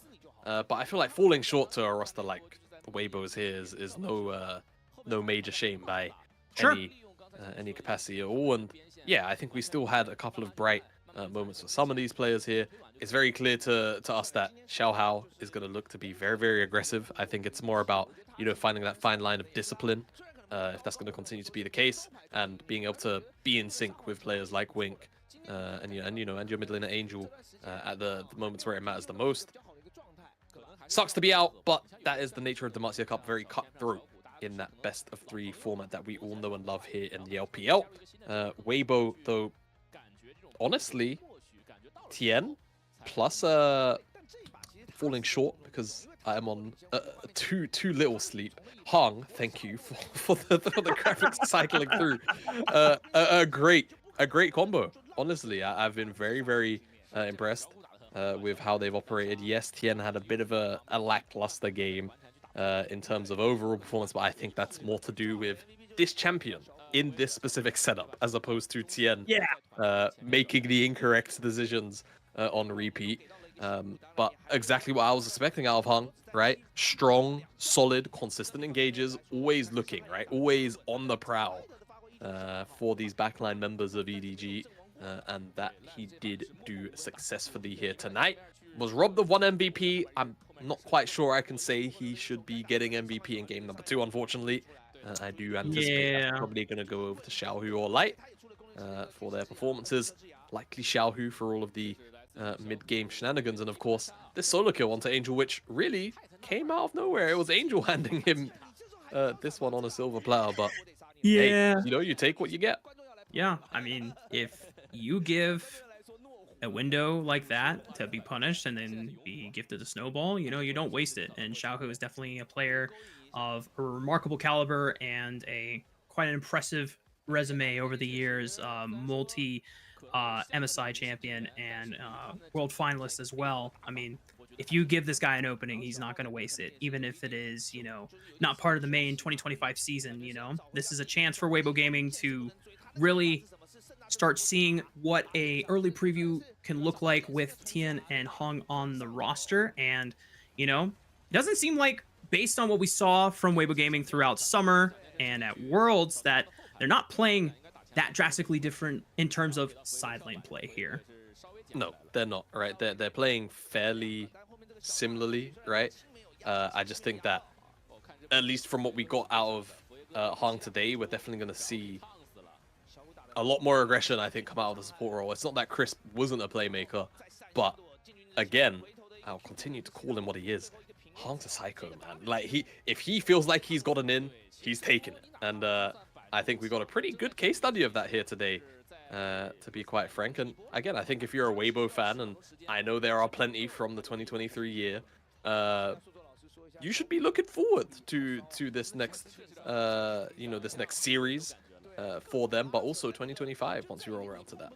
Yes, sir. Hong's got that dog in him, bro. And if your support's got the aggressive mentality, then at least the burden is not falling upon anyone else's shoulders on the team to pull the trigger for the engages. As we definitely saw, Tian was willing to do so on the Nocturne, even if it meant, you know, his own demise and not really much impact on disrupting the EDG backline. But both Tian and Hong seemingly very selfless in giving their lives for the greater good of EDG's, or Weibo Gaming's success, I should say. I believe we'll be waiting on who the Pog of the game is. And of course, no surprise, it is Xiaohu. Stellar performance on the Ahri. No no's for me, Jamada. Yeah, no no's for me either. I think he did what he had to deserve this one. 85 KP, pretty solid damage percentage, especially for an Ahri. 30% is pretty damn high, really. Yeah. Pulled his weight from the solo kill to the side lane plays. Really excellent job from Xiaohu, so no arguments from me. Again, Hong deserved one tonight. I know, it wasn't man! This one. You know what? If there's anything that we can impart with the viewers today and to take away from this series, is that Hong deserved MVP for his fantastic Nico performance. But that does conclude our first series for tonight, with Weibo Gaming moving on to the semifinal portion of the bracket. Up next is our next quarterfinal matchup between Anyone's Legend and BLG. I will be stepping out. My boy Yanni will be subbing in on play-by-play, but Jamada doing double duty for the series. So best of luck, brother, and make sure that you have a good time as always. And it was a pleasure casting with you. Likewise, and with that, I think we'll kick it to a break. Looking forward to this next series. Peace, y'all.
town to town, from London to Taiwan. I've been all around the globe trying to protect your soul.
Yeah, I do think that the grass tech... Oh, whoa, Shanks? Shanks? Can he flash out? No, he doesn't have flash. Okay, you know what? Tarzan still pressuring OMG's bot lane and jungle away, and looks like oh, that's an arm. A lot of damage. They're engaging cease and desist right on the Hung. They know his flash should not be available, but he is not going to get out alive. The flash just barely came off cooldown just to die. They find Moham in the back half, and now Linfong needs to be able to turn his horse head. You flash hits Linfong in the mouth. Oh my goodness, Tarzan, you beautiful beast. This game, Countdown forced to defend the tier 1 tower himself. Hope farming right now at this point, gets all 3 flight stacks. Welcome back, everybody, to the LPL English coverage of the DEMACIA Cup quarterfinals. My name is Yanni. I'm taking the baton from Rafa. I'm still here with Jamada. And Jamada, you know, congrats to Weibo for their 2-0 of EDG to lock semifinals. They're going to play the winner of this match versus Billy Gaming and Anyone's Legend. Yeah, exactly. Winner here will be facing, of course, Weibo, like you mentioned. Hello, Yanni. Welcome to tonight's what I expect to be anyone's Legends night, given this isn't quite BLG that we are dealing with tonight, is it? We'll get onto that later on. But yes, I am still looking forward to this matchup. And like you said, anyone's Legend, or like we saw rather in the replay package there, anyone's Legend, a fairly eventful-ish path in to this quarterfinals. It was pretty cool for them to see them really come together after a couple of roster changes up on the top side. Watched a lot of tape on them, and I thought they looked really, really good already. Like off the bat, they looked like very synergistic. As you can see on your screen, Flandre and Tarzan in it for Ale and Krako for this upcoming 2025 season, but mid and bottom all the same. And I like what anyone's Legend put together, especially in the second half of the year in 2024. Yeah, right. I think Tabe coming in, and then just eventually them really getting their stuff together. I was quite surprised that, despite not necessarily having the name power, that even without that, they didn't go, a little bit further. But I think that just kind of is a testament to how strong the top side of the LPL really is. Despite that, but now, from start of the year, full roster, Tabe here from minute one, I really do think that anyone's Legend could have finally the opportunity to not just make it into playoffs, but maybe, just maybe, scrape a top 4 and find themselves on an international stage at an absolute stretch. But we still have to get there because, of course, you have to remember the rest of the LPL rosters at the top end are looking pretty scary. But again, changes coming in looked pretty good in the opening stages of the DEMACIA Cup, and we'll see how they line up, or shape up rather, tonight here against BLG. Couldn't agree more. And looking at the teams and the matchup, this is something that anyone's Legend should be able to put away pretty easily, because BLG is not playing their main roster. They had some time off. Saw some excursions out in the jungle on social media. If you take a look, don't freak out. Binway, Knight, Elk, and On are still going to be around in 2025, but for the DEMACIA Cup, they're running a combination of their juniors team plus a couple of other young talents that they picked up. Yeah, exactly. Mixture of, Monkey, actually, you may remember his name if you're an LPL freak enough from his brief stint on EDG. Of course, EDG cycled through a lot of players throughout this year, and Monkey was one of them, and honestly left a very, very decent impression of himself. So we'll see exactly what the level of performance ends up being from this lineup. Of course, it being such a kind of junior squad in this sense. No major expectations, but I am looking forward to Monkey, just simply because, again, left a very good taste in a lot of people in terms of the overall level of aggression he was willing to put down on the Rift. And again, I'm expecting that same level of craziness coming out of him here, as it is kind of a, I don't want to remove the stakes from the DEMACIA Cup, but for all intents and purposes, it is kind of a nothing to lose situation for these rookies, right? You are in a kind of win-win situation. You get stage time, you get to practice and play against a very strong anyone's Legend. You lose, sucks, but you got the experience. You win, you just knocked out anyone's Legend, awesome, and you then get to move on to the semifinals. Yeah, this is a good opportunity for the rookies of definitely not BLG to be able to make their mark. And I mean, there's a couple of people here that they're pretty decent, right? Liang Shun spent a lot of just got signed by juniors this month. NEST was his first event. This is his second event, and I mean, he's looked pretty okay. Was able to side lane pretty effectively as Cassante. As Mbessa, a little tough in lane, but I mean, this guy is rumored to be, the one, right? This guy's gonna be really, really good, and still obviously very early on in his career. It's a great platform to show himself. And the bot lane of Baya and Xiaoxia, they look pretty good in NEST as well. I mean, Baya was kind of on Varus duty the entire time. But Xiaoxia pretty good at these engaged champions. So, there's something to like here. And I'm interested to see if they're going to go, what they're good at, or they're going to start doing things like throwing pocket sand over at anyone's Legend and try to throw them off with some cheese strats. Yeah, I do expect that will be the case, as, juniors, you know, first time on a stage, don't know. We all saw that, of course.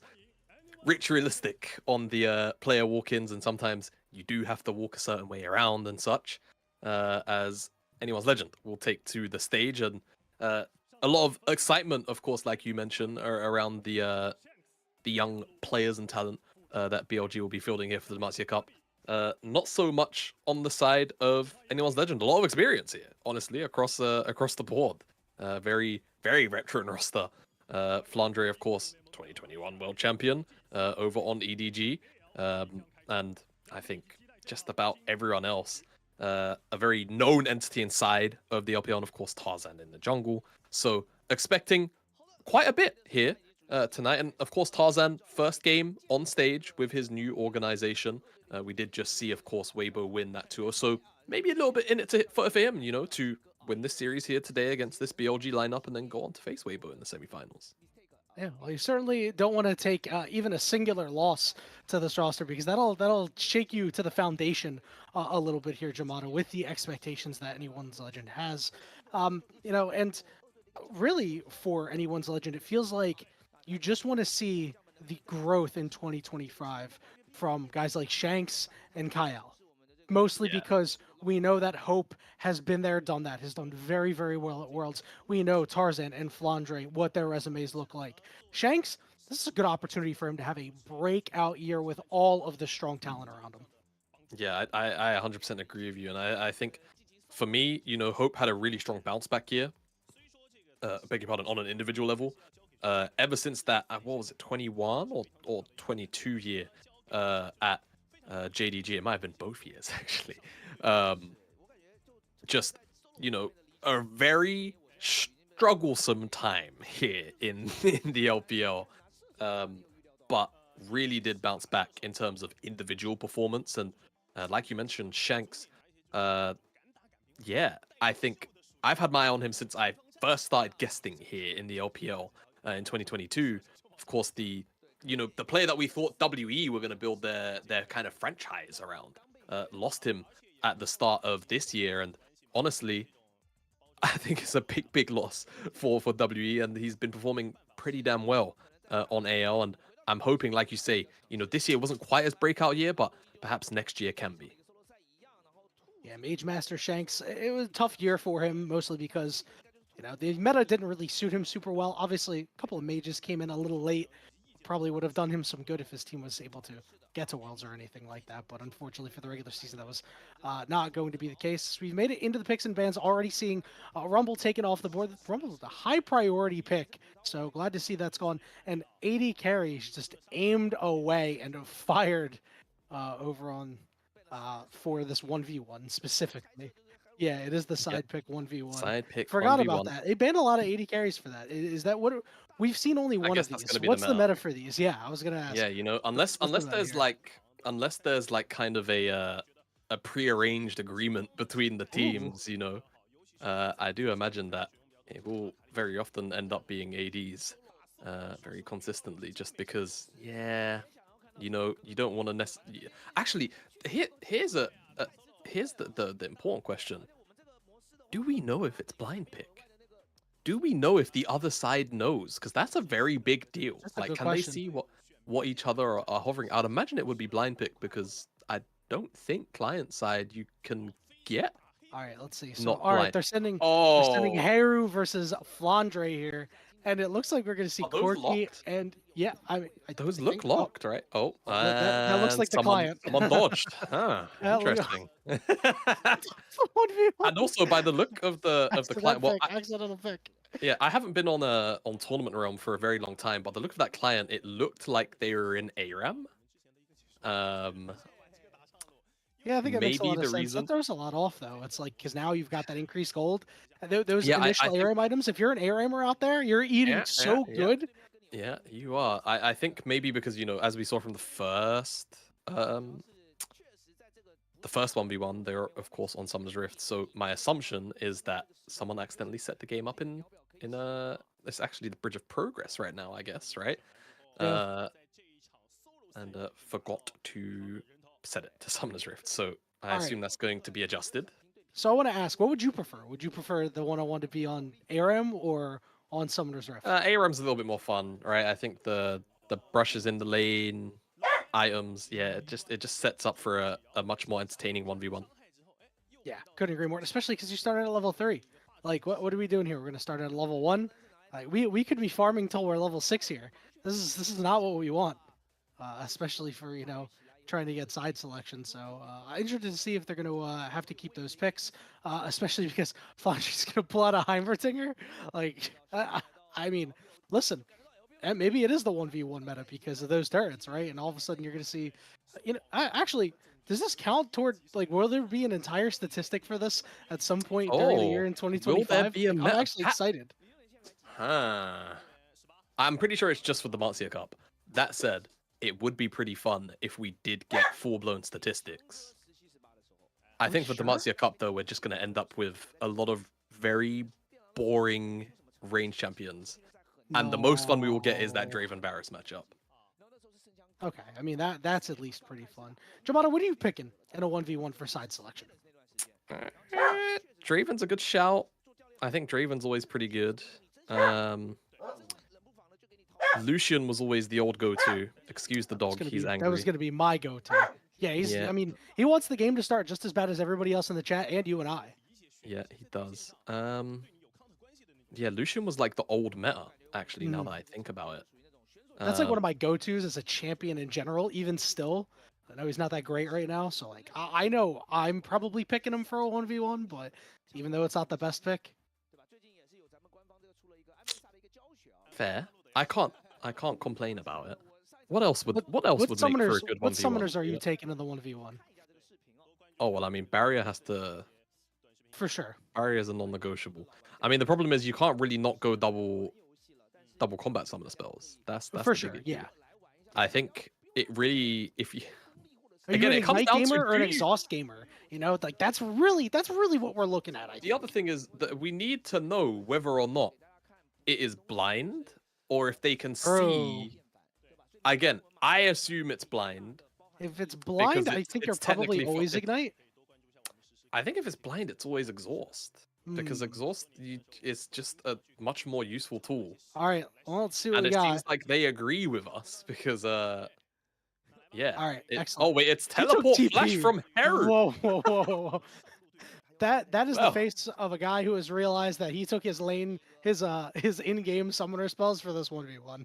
You can tell. He looks like he's not gonna have a very good time. Flandre has got the biggest smile on his face. He's like, dude, I'm gonna run this guy over. Guys, if this is anything like the usual 1v1 rules, I assume that we're gonna be here for a while because Corky Heimerdinger doesn't scream to me, interactive. No, I couldn't agree more. And by the way, the 1v1 side select will be for the entire year, so hopefully we will never see this matchup again. They will realize that it's not so good. Are they getting backseat gaming too as well? Like, yeah, I think this they is are. not just OP. I'm gonna sit down. I'm actually gonna just hold on. Okay, now I feel much more comfortable. I've been sitting down the entire time. So I'm trying to stand up, stretch the legs. It is 6 a.m. where I'm at, so it's still very early. So Flandre just spinning around. These turrets are gonna just put in so much work, I think, and cause some problems for Heru. But I think the problem Flandre might find is that Heru, I think, outranges the turrets and also has ranged ways to clear them. So I'm not sure how much priority he's going to be able to get.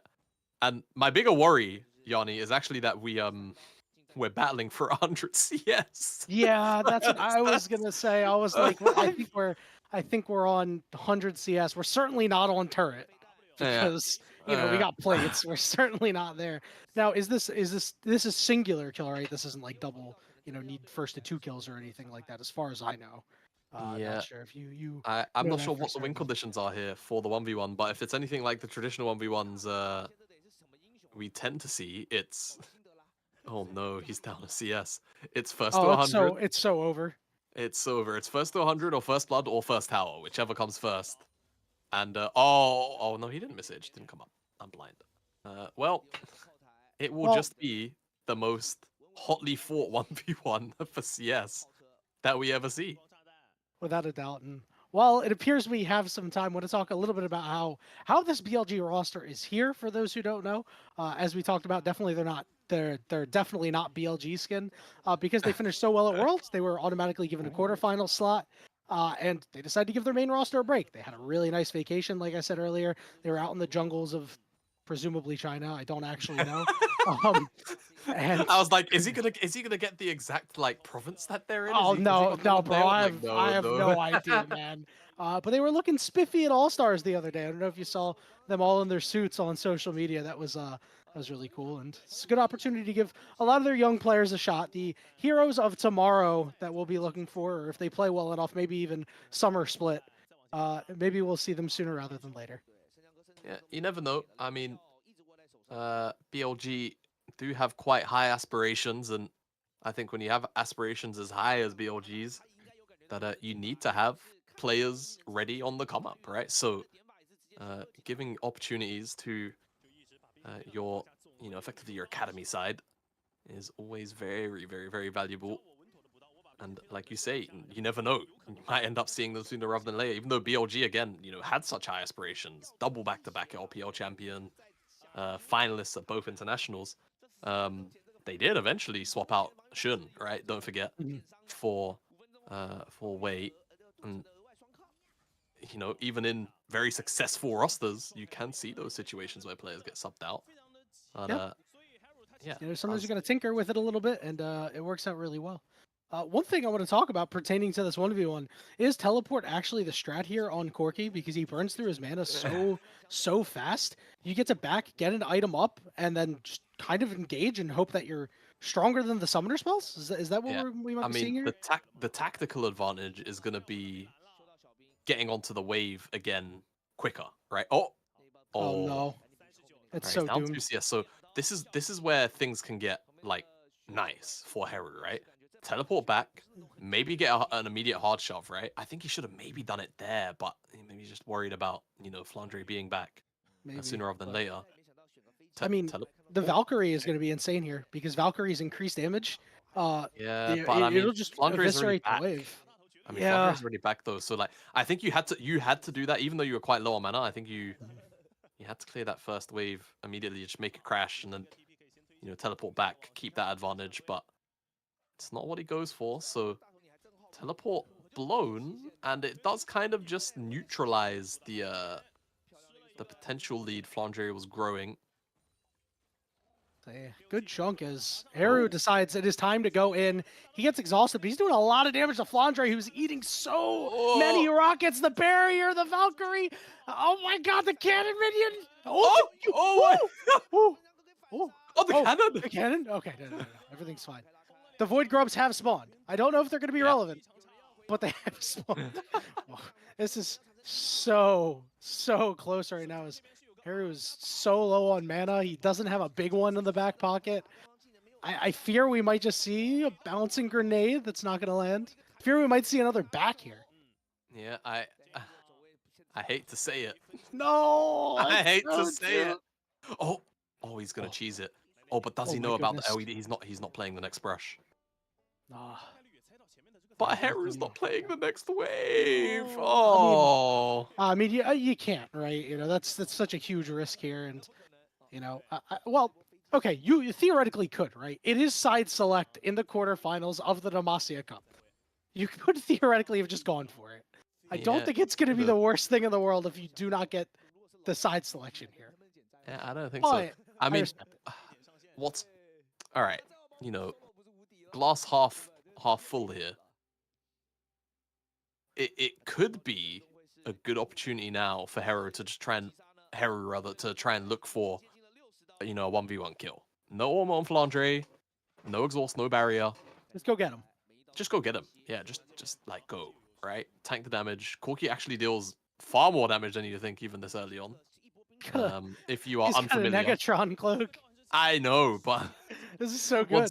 What's funny is it just means that he's not going to take any damage from Flandre now, right? Like, that extra 50 magic resist is a very, very big deal. If you don't know, that first bit of resistance that you get, if it's armor or magic resist, doesn't matter, is just far more efficient than once you start to stack it past kind of the 130, 140, 150 mark.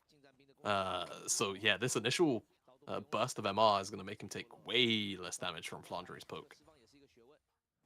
Haru was able to get a couple of auto attacks on that turret. That turret melted pretty hard. I know it's only plate 1, but, you know, who knows?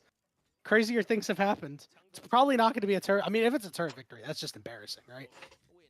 Yeah, it kind of is, especially if you're Heimerdinger. This is my concern about this potential 1v1 meta as it develops. I hope it's not just going to be the CS Please 1v1. no, dude. Like, please no. So, I did the one thing that you're never really supposed to do. I had a peek at chat while this was going on. Somebody said they should have banned backing. And I'm like, you know what? I don't really hate it. Although I agree. It would be too restrictive, you know but I what? don't hate it. Whoever said that, you're right. I think banning backing would make sense, and you know, it's a strong argument to put it on the bridge. You know, it's a strong argument. I'm just saying, it's strong. Yeah, put it on the bridge instead of Summoner's Rift. Also makes for much shorter 1v1s instead of 10-minute 1v1s where we're still a whiles away. I mean, 20 more CS, 21 more CS from Flandre. Haru's got to make his mind up. You know, he's down 5 CS. If he's not going to be able to force Flandre to miss CS, he kind of has to pull the trigger and go. But the problem is he's waited so long that Flandre now has summoner spells again. So, yeah. Haru's missing a lot of mana too. Like you're really only going to get one shot at killing him. Yeah. His window, I think, is already closed. Just that barrier advantage, I think, is You too have the much. Valk on this wave, right? Like you just have to kind of get it into the turret and force him to miss at this point. Yeah, I don't know. This is just going to go quietly into the night. Yeah. Again, under the assumption that we are at the 100 CS rule, given we don't really have much I hope context. we're at the 100 CS rule. Yeah, if we're getting any more, I'm going to lose my mind. Yeah. Well, he's got Unleashed Teleport. Nice. Now. It's still on cooldown. He can't use it for another 70 seconds, but he does have Unleashed Teleport. 7 more CS. 6 more CS. Flandre can't get it on this wave, but he certainly can get it on the next. His turret does that little bit of dirty work for the last hit there. He's not going to miss the... Haru needs to go, like... Do something, Haru, please. Haru?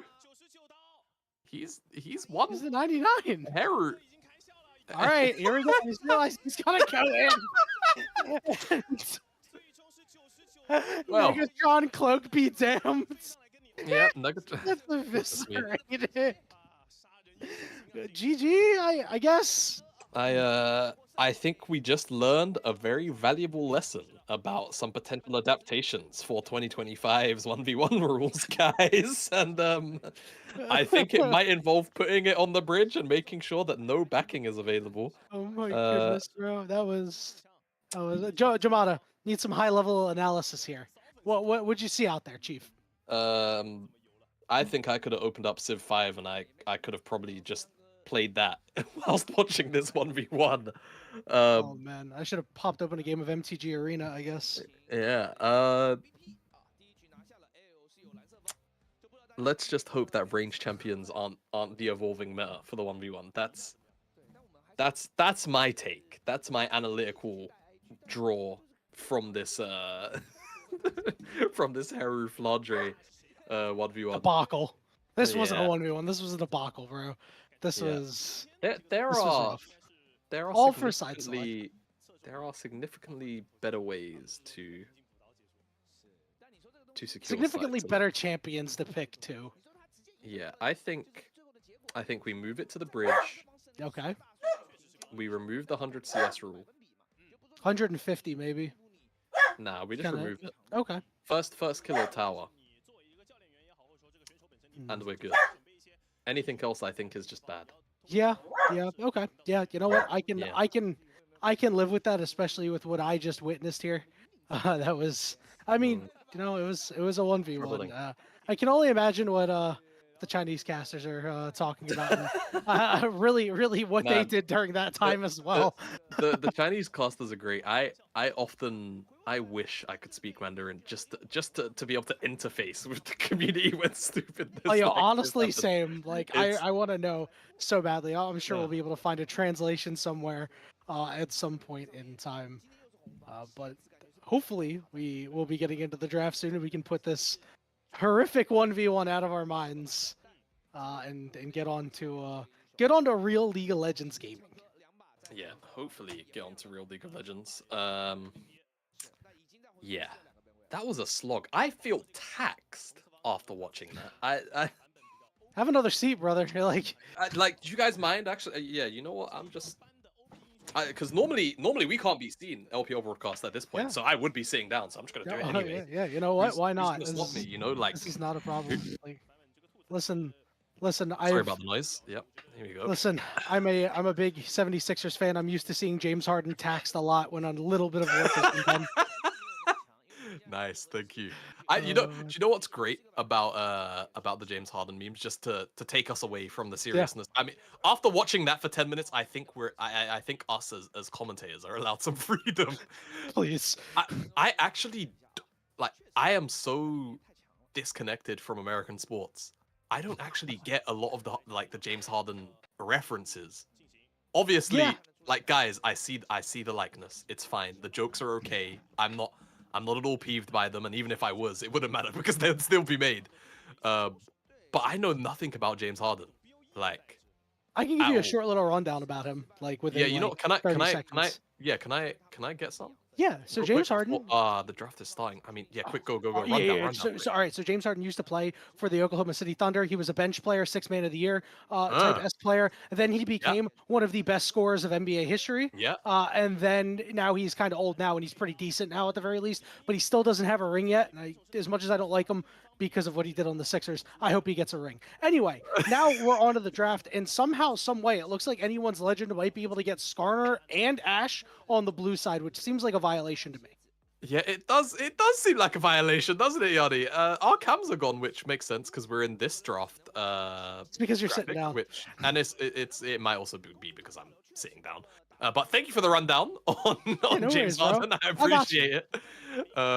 But yeah, anyone's legend, very strong start to this draft. Victor would be a little bit of a kind of tangent from this theme that AL could have been going for, but it does bring them a lot of wave clear, of course, magic damage.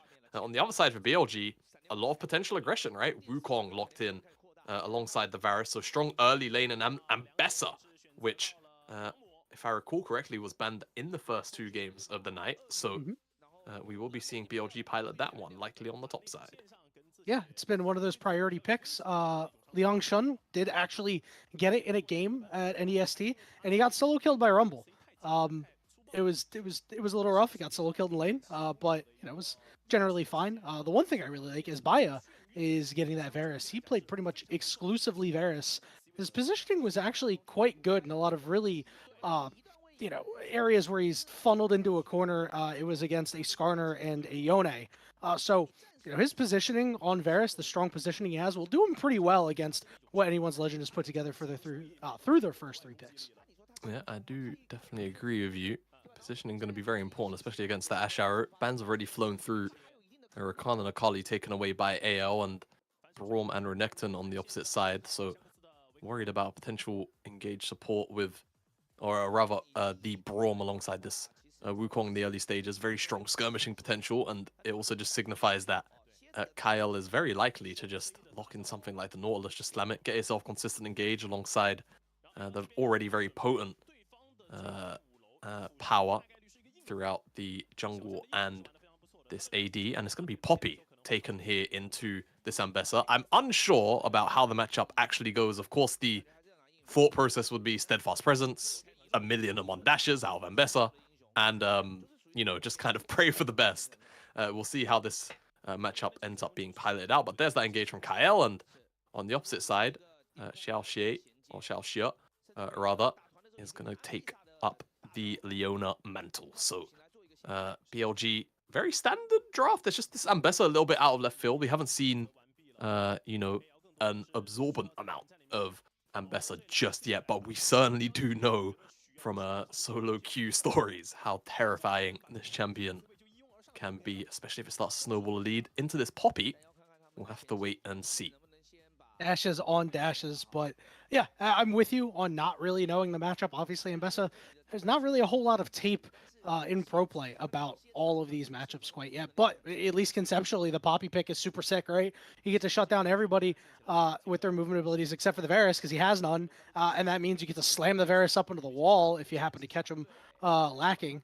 So this will be really good, and Flandre will be playing for the team here, it appears. And Tarzan, you know, was playing really well with Flandre in the group stage, and I was kind of expecting, you know, like, all right, you know, Tarzan's going to play for Flandre here, and on the other side, Monkey, it might do the same for Liang Shun, and we might see that. But on the Anyone's Legend side, it might be going elsewhere. Yeah, it could be. We'll keep our eyes on that top jungle here of Anyone's Legend. I also want to kind of just, you know, highlight the potential of the double wallbang combo between Poppy and Skana and how unfun that sounds, right? Slams you up into the wall, slams you into the wall again. It's just a solid 2.5 seconds of CC that you don't really get to reply in. So keep your eyes on those topside trades because, again, as a cool Caitlyn cosplay up there. That was awesome. Yeah, that was really kind of really biblically good. accurate, actually. Yeah, it was really good. If Liang Chun, again, you know, bad trade into, hey, Skana's here underneath my own tower and I can't do anything because I'm on red side. It could be a struggle bus for him up there. Of course, though, it does leave the potential of being answered out on the bottom side, right? And that's always the worry about making full committed plays like that onto the top side. You have to ensure that your bottom side isn't going to lose too much for, you know, what is at the end of the day just getting a Poppy ahead. Yeah, and the one thing is we're kind of spoiled by seeing Poppy do a ton of damage because, you know, when in the support role, takes the hail of blades, but in the top lane, gonna take that grasp. So you're kind of lacking damage on Anyone's Legend, it feels like, until you start getting later on to the game, right? You're gonna have Shanks and Hope be your two guys that are gonna be doing the most. As Anyone's Legend is gonna move in, get some ward coverage down. But Jamada, I am kind of worried that the damage profile is a little lacking. Yeah, it's actually a very good point to highlight. I do agree with you. It will take some time for damage to be available. I do think, however, that a lot of the champions of AL do have very strong base damages, right? Skana and Poppy do offer that at the very least. And I think with the mountain of CC and the general lack of, well, I don't want to say that BLG outright lack frontline, but what they do lack is a true through and through tank, with the exception of the owner, right? It is a lot of dummy durability here from things like the Wukong passive and you know, all of the shielding and, you know, mobility from Ambessa is going to get you through, but it's about how much it really gets you through. As for now, AL, as we've been talking about, that has initiated a lane swap, and BLG are a little bit on the back foot for the time being. We'll see how they handle these side lanes. Of course, Poppy, notoriously difficult to dive, and I think in this setup, again, you know, you take W. You might not even have Q here. No, he does. Flandre does have Q. But Steadfast Presence, just a well-timed Steadfast Presence, right? Can prevent so much from Xiaoye and from Monkey. We'll see exactly how much that ends up being the case, as Tarzan is going to play nuisance here to Liang Shun. Yeah, I love that. Especially, you know, you take a look at this jungle matchup between Tarzan and Monkey. Monkey kind of living up to his namesake. He just goes and he fights, right? Tarzan, the cerebral jungler, and you can already see he's just trying to keep Liang Shun behind. Make the rookie work to try to get this EXP. I mean, he's level 2. Flandre is going to be level 4 probably on this wave. Maybe the next one. Like, this is going to be tough to overcome this EXP deficit. Yeah, it will be. And this is kind of one of the Oh no. Oh no, don't do it, brother. Okay, well, we're going to start off on the bot lane. Flandre try to knock him into the wall, puts up that steadfast presence. Xiaosha tanking a lot. Ends up being Liang Shun who got first blood. And Flandre dies on the bottom side. Oh, that is going 2 for 1 for BLG, though. Yeah, it's a 2 for 1 for BLG. I am really curious about how Liang Shun... I gotta see that. How the hell do you ever trade 1 for 1 here? I mean, this Kyle guy's a must goat. The only way that could have happened is if you know, Kyle missed his Q. Oh, he remounted, so he doesn't even commit with the W. How the hell? Oh, so he missed his Q. It's changed his C that ends up lacking, and the flash is just late, so he tanks the tower and dies. They have to wait for the Oh my All God, right, well, that could have been so at the very bad. least, Hope reacted quickly. That could have gone even worse because Tarzan procced his passive and then walked in again afterwards, and the tower still hadn't ramped down, but Hope thankfully reacted quick enough to make that dive work. Very messy on the top side from AL, and then, of course, on the bottom side, kill was picked up, but again, still 1-for-1 traded. And I think that goes to show why Poppy will be such a good pick against Ambessa, because the only way that works is because Ambessa is able to dash with reckless abandon and get close enough to Kyle to be able to just get that little bit of extra damage in, because I think that turret shot was pretty close. I don't think it overkilled him by a whole lot, but good stuff for BLG and this team of youth throwing out the pocket sand as the Titanic top laner got that 3v1. Yeah, absolutely.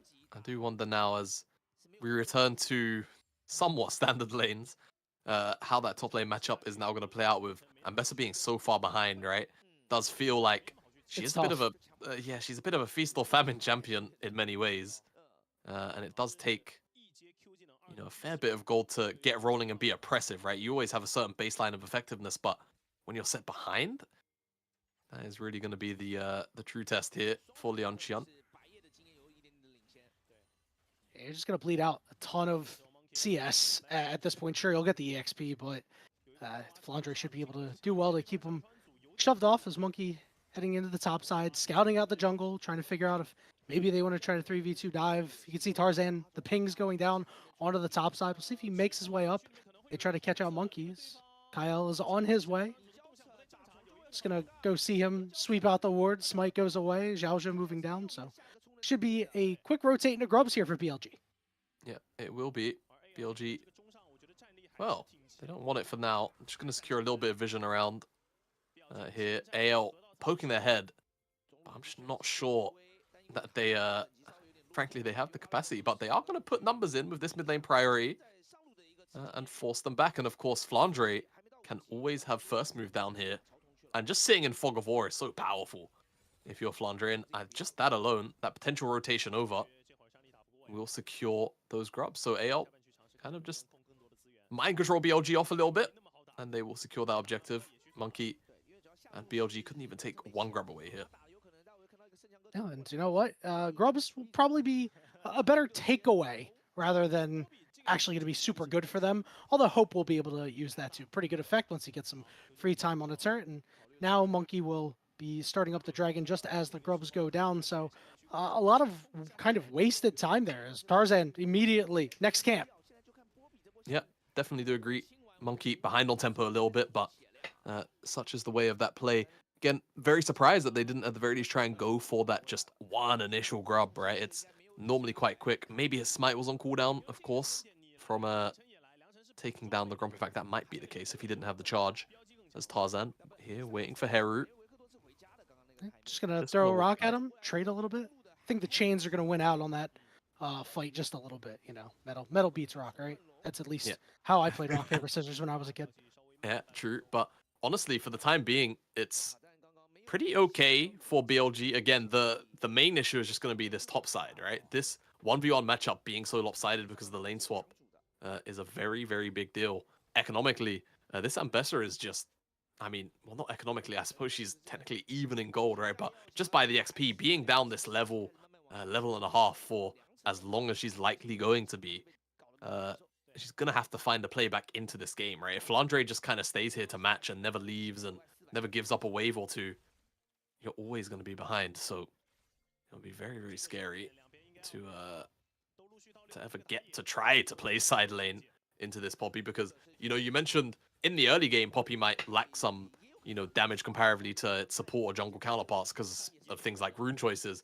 Itemization for this Poppy could get a little bit interesting. I've seen a wide variety of Poppy builds in my day, especially when they're outside of lane, and even a one item worth of AD is gonna spike this Poppy's damage ridiculously, and you can see here how obnoxious these trades are. Buckler of buckler as well in the back of the head for the final portion of that trade. And now Tarzan's here. And it's like, well, I know I'm going to get dove, and it's probably going to suck, but what more can I do? Tarzan will, however, just stay put as an arrow. Hello. Yep. Got the cleanse out on Baya. As Monkey is heading around toward this try. Maybe wants to get in, pop the Cyclone, try to make something happen. Ward spots him out there. With this wave coming in, Hope and Kyle gonna just play it a little safe as Monkey's gonna head over to the blue buff, get that one taken care of, and over on the other side, Tarzan's gonna do the same. So things pretty quiet so far. It looks like plays might be able to be made, but in the end, they don't happen. And you know, I think this is actually pretty good for anyone's legend because this allows time for Victor and Ash to really get their items, their tanks to get tanky. It does. does. Wait a minute. Yeah. Liangshen could find himself in a little bit of trouble. Tarzan is ready to come through. Flandre is here too. Starting off with the buckler. There's the public execution, but can Liangshen actually get away? Tarzan will catch him, put him into the brush.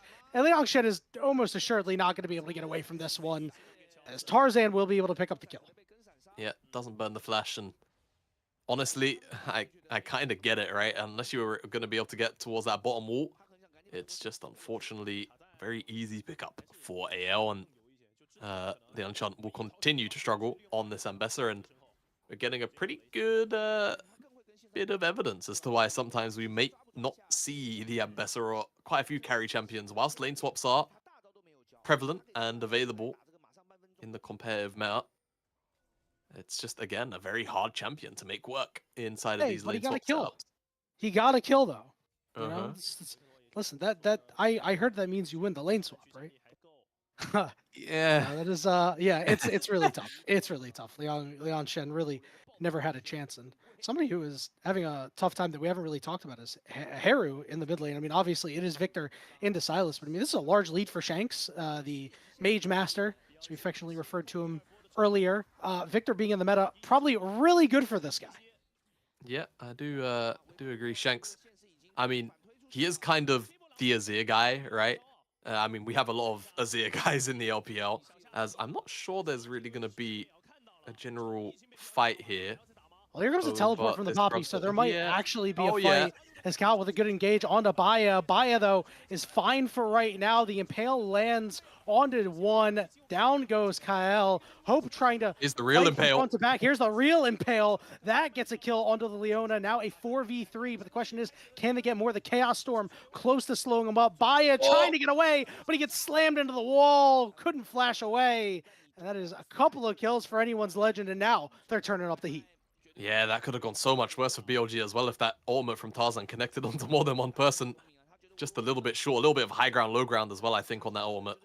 Really kind of oversold how much damage that could have gotten done. But yeah, BLG, more than they can chew there in that exchange. They, of course, get caught out by that flank from Kyle, but still engaged and didn't really do much of the means of trying to disengage either. Unfortunately, lose more members than they probably could have gotten away with. Really good look in here from AL. This was great. It was just, yeah, great angle they find onto Baye, and even though, you know, it feels like Kyle is a little bit isolated, it's more about what AL are also getting done in their own backline, right? Dealing with the jungler. It's support for jungle initially, and yeah, it's that high ground, low ground. It just oversells it a little bit. How much damage Tarzan was able to get done, also a flash away that ended up coming out from Haru. But yeah, the double that slam. last wall smash. It's so powerful, man. Yeah. It's so much CC. It was so tough, and Tarzan had a really excellent fight there, by the way. Dodged out on the Chains of Corruption and dodged out on the fake Impale. Like, this dude, I mean, he was on Lilia, right, during the group stage, and also had a lot of fancy movements here. The veteran still has the mechanics to be able to keep up with the young kids, as you can see in this game. Yeah, no, Tarzan, very, very versatile. Always has been, and I think he always will be. And since this Skarner's come into meta, has certainly been one of the more consistent players on it whenever he has been put on that duty over on Weibo throughout summer. As speaking of, finds Monkey. Interrupted. Yeah, this is another good engage coming out from anyone's legend. The teleports are a little bit late, but Shanks gets there first. Baya is forced out. Zhaozha trying to help him out. Other side of the fight. The public execution does not land, but finally getting the fight is Liangshen, but it's a 3v1 at this point in time. He's trying to get onto Hope, but Hope able to kite it out excellently, which means Shanks is able to pick up a triple kill.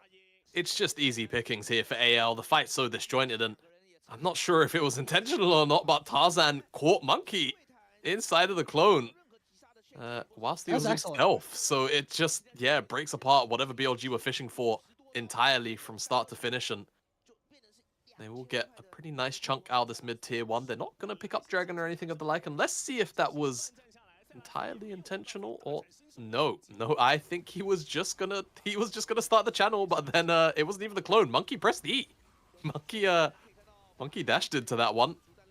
The maker of his own demise there, unfortunately, as yeah, the impale then finds its way onto the backline, and even though Tarzan dies, preventing those divers from getting that initial bit of damage in is very, very impactful. And we're seeing here Ambessa, you know, if up one more level, if had, you know, first item, maybe that feels a little bit nicer, as Tarzan again has that heart steal. You know, he's got to get the stacks going now. Yeah, and they're starting to hurt too. You saw that he chunked out Xiaozha. Definitely looking for his next victim here, as BLG are looking to get the blue buff for themselves and get the hell out of Dodge. Smite will go over to Tarzan, and yeah, it's tough, as Monkey is now starting to get choked out of his own jungle. He might be a monkey, but Tarzan is king of the jungle. Yeah, that he is.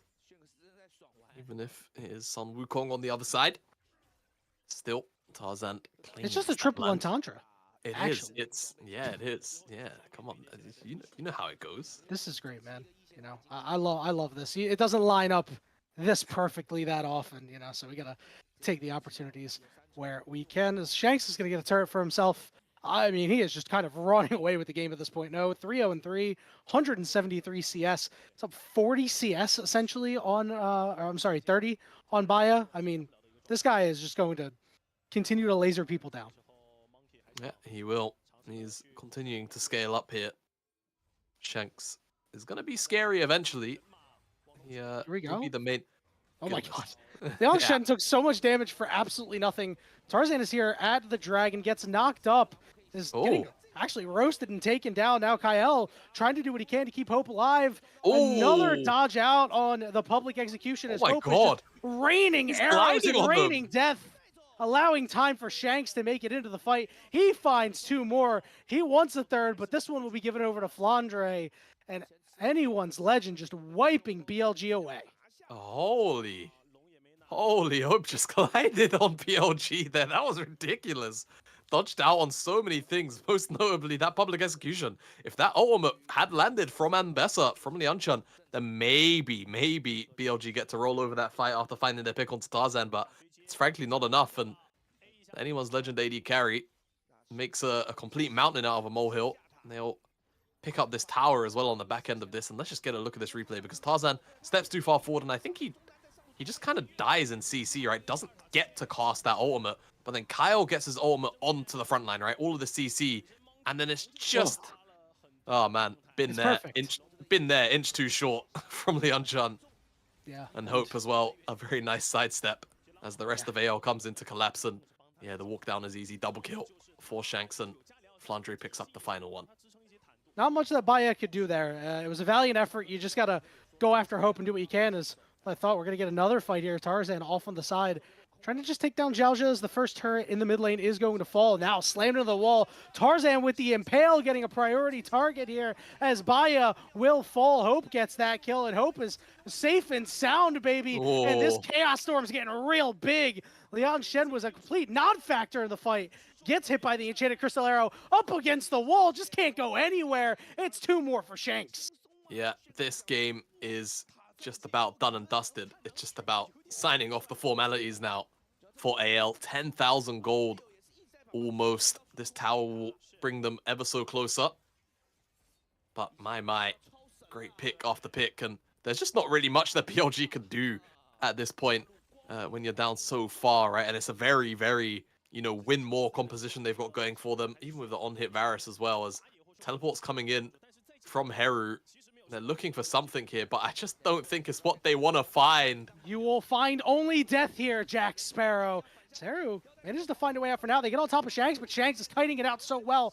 The lasers doing what they can. Tarzan gets hit by the public execution. Kyle is here to try to help out. Shanks half HP, trying to get from Leon Chen, who flashes on top of him, but The gravity well will keep him alive. Kyle will fall, but Flandre and Hope should be able to lead the charge here. Hero has the stolen ultimate, but he can't go in onto Shanks as Xiaozha eventually falls, and now it's a 3v3. Hope flashing, getting the slow. Baya not up against the wall, but Flandre doesn't take any damage. Chaos Storm is getting real big once again. It's just not enough for BLG. They fall again. Shanks continuing to do crazy things, as well as Hope on top of it.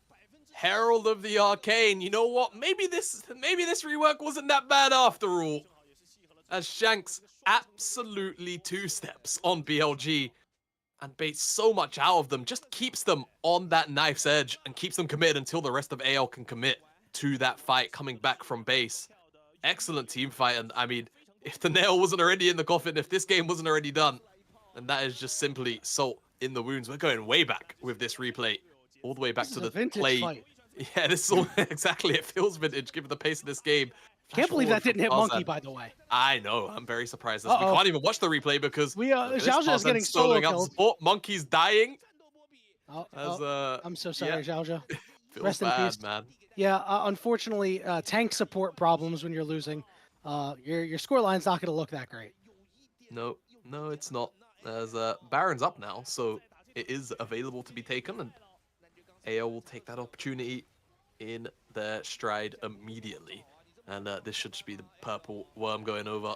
No big contest from BLG, as you would imagine.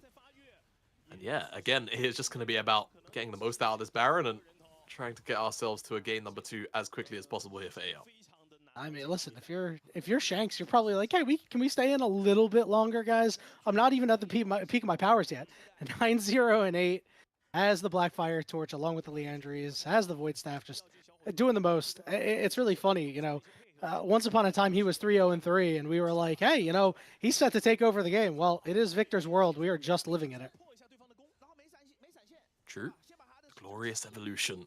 Much is ever closer. It's right now, like they're looking like BLG's looking like Jace. You know, I have too many spoilers. If you haven't watched Arcane, which you probably should do so. You know what? So I had this conversation the other day. If you've not watched Arcane by now, it's your what are you doing? Great steadfast presence, and Xiaoxia is gone. Goodbye. Yeah, if you're not watching Arcane right now, if you haven't watched it, you are Xiaozha right there. You're not doing the most. You know, no offense to Xiaozha, because there's not much you can do at this point of the game, but you should really get it done. So Liang Shen will fall. That should put the bow on the game here for anyone's legend, as they're going to knock down this inhibitor. Shanks is going to get his back in. He's going to teleport in. And that'll do it. You know, BLG had a nice high point at the beginning of the game, getting that kill, getting 2 kills in the lane swap, and then it kind of all fell apart for them, Jamada. Lane swap, good. Everything after the lane swap, not so good, as more kills rolled in. And unfortunately, AL may have just, you know, stepped over the line a little bit too much. BLG, not going to give it to him easy. But it will be a Nexus Tower, at the very least, for this exchange. Yeah, they were happy gaming a little bit there, Jamada. They really, really wanted to go to game 2. But, again, I'm sure Shanks is still very happy right now. He's like, hey, man, listen, you know, get my items. They're not going to even do the dragon at this point in time. They don't even care. Tarzan is backing and it's just like, we can get this on the way, or, you know, we're not stopping at McDonald's. We got food at home. Yeah, the second dragon hasn't even been done yet, so we haven't spawned another rift. Think about it. Oh my god! You know, this is at times we need a stat check on this. When was the last time a competitive game ever finished without the rift evolution? I mean, they're gonna take the dragon now. I think no. I think I was watching. No, they're walking past it. I think I was watching an NES TVOD where there was no rift. Oh. I think I was just watching a VOD where that happened. I'm not entirely sure. I'm not going to stake my claim on it, but certainly the number is probably low. I can't personally recall a game I've ever watched where there's just no there's no elemental rift. We're going back to the old Here goes seasons as Monkey. a engage. Yep, the Cyclone knockup is there, but that Impale is huge. Baya is low, and he's got to run away, but can you run from the storm? It's a triple kill for Tarzan. Monkey will get bonked right into the fountain. He should thank Flandre for saving the KDA there, as now anyone's legend will knock down the final Nexus turret, and subsequently the Nexus for a Game 1 victory. Yeah, easy peasy. 24 minutes on the clock, and AO will knock down this Nexus. Not much for BLG to talk about there in that game. Very, very clean. That initial dive, of course, maybe not so, but everything else after the fact was simply just business. Nothing more, nothing less. And AO absolutely dominate. Yeah, and really, this was the expected result of this individual game. Obviously, we have a whole nother game, potentially too, but, everybody expects anyone's legend to walk in, dust up this BLG Juniors amalgamation of youth roster that they have going on, and move on to the semifinals. But, as we talked about, there were a couple of bright spots. They were fleeting, but they were there. While the lane swap did not really work out, obviously, for BLG. Obviously, they weren't the ones who started it, but while the lane swap went bad for them, you do get the kill for Liang Shen. So it's like, okay, if you clean that up and are able to make that play and the rest of the team can do other things for something in the future, something for these players to think about, it could be a pretty okay play eventually. Yeah, it could have been, but again, I think for BLG, the big problem really lies in that they had to get, a lead through their bottom lane, and Bessa needed to hit one item at, parry, and AL, through this lane swap, don't really enable that to happen, right? There's no clean 2v2 in the bottom side ever going on, and Bessa's playing what is, probably a very tough lane counter from an entire level down, a level and a half down. So I think, yeah, this lane swap just threw BLG into a, into complete array. Didn't seem like they necessarily had the lane swap on their mind as they were drafting, and then maybe as the draft concluded, they were like, oh, oops, I forgot that can happen. And, it's definitely something that can be a thing, as lane swaps aren't necessarily an every game, occurrence. They are frequent, don't get me wrong. Sometimes you get sucked into, having drafted and planned around lane swaps not being in the game for so long that you do forget, as that's a damage chart. That is one of the damage charts of all time. Yeah. I know who's winning MVP this game. Yeah, Although, I think I know. I've said that multiple times, and it's always been somebody else. Look, nephew, as a newcomer to the LPL scene, let me just set something straight for you. Please. The LPL MVP votes are never as straightforward as they should seem. All right, we've already had one tonight, right? It should have been Hong getting that MVP in game 1, right, over Tien. Tien got it anyway. Just don't even try and put sense to it. But I do agree, this one, it's too obvious to miss. It should be cut and dry, right? It should be cut and dry. If it's not Shank's MVP, then I'm not sure what they got going on over in China, but it's not whatever's going on our screen. I'll be sure of that. That said, though, highlight reel, you could make a good couple of 3 minutes, I think, of just a complete montage reel of BLG not getting any kills in just about any exchange. Yeah. Liang Shen not able to hit any public executions. I mean, it's not really his fault. The dodges on them were just really, really good. I mean, especially right here, you're gonna see it in just a moment. The timing was just a little bit off, man. It's tough to watch. Tough scenes here. Tough scenes, but it's kind of the expected outcome. It's always rough to watch the games play out, regardless, right? And in some cases, it's not nice. But BLG given their opportunity here to the juniors to play out this DEMACIA Cup, and of course given the opportunity to maintain a little bit of rest for their for their main squad, not their junior squad, and AL taking no prisoners.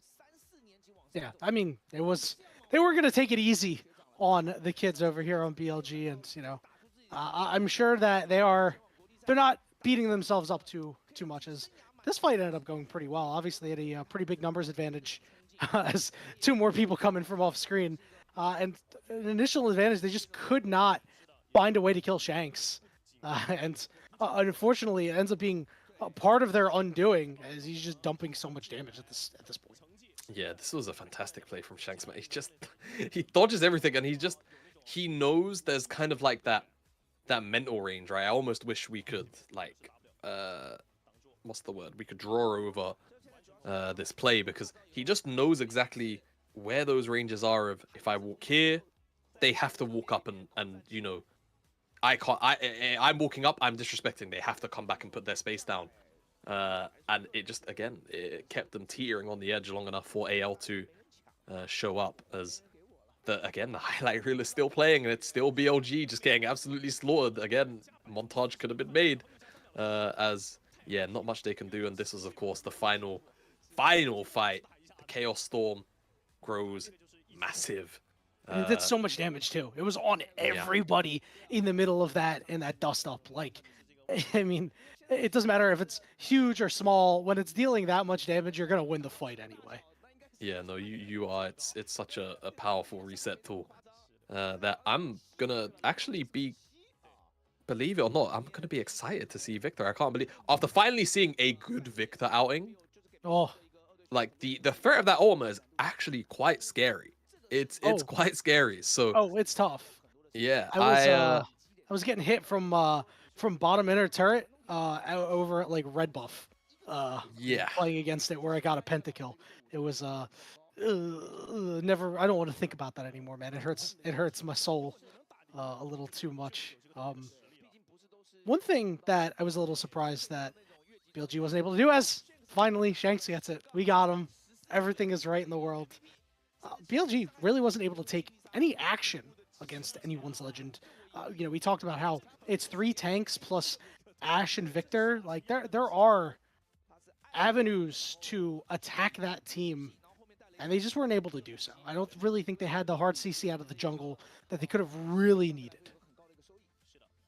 Yeah, I know, but I don't know where. I don't know where like in the draft they could have actually found any respite, unfortunately. Yeah, that's the big issue. But hopefully BLG will be able to figure out where they're going to find that respite, as we are going to take a short break while the teams step away and then eventually reconvene. We'll be back, and when we are, we'll kick it to the Game 2 draft of Anyone's Legend and BLG. See you soon.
Welcome back, everybody, to the DEMACIA Cup quarterfinal match between Billy Gaming and Anyone's Legend.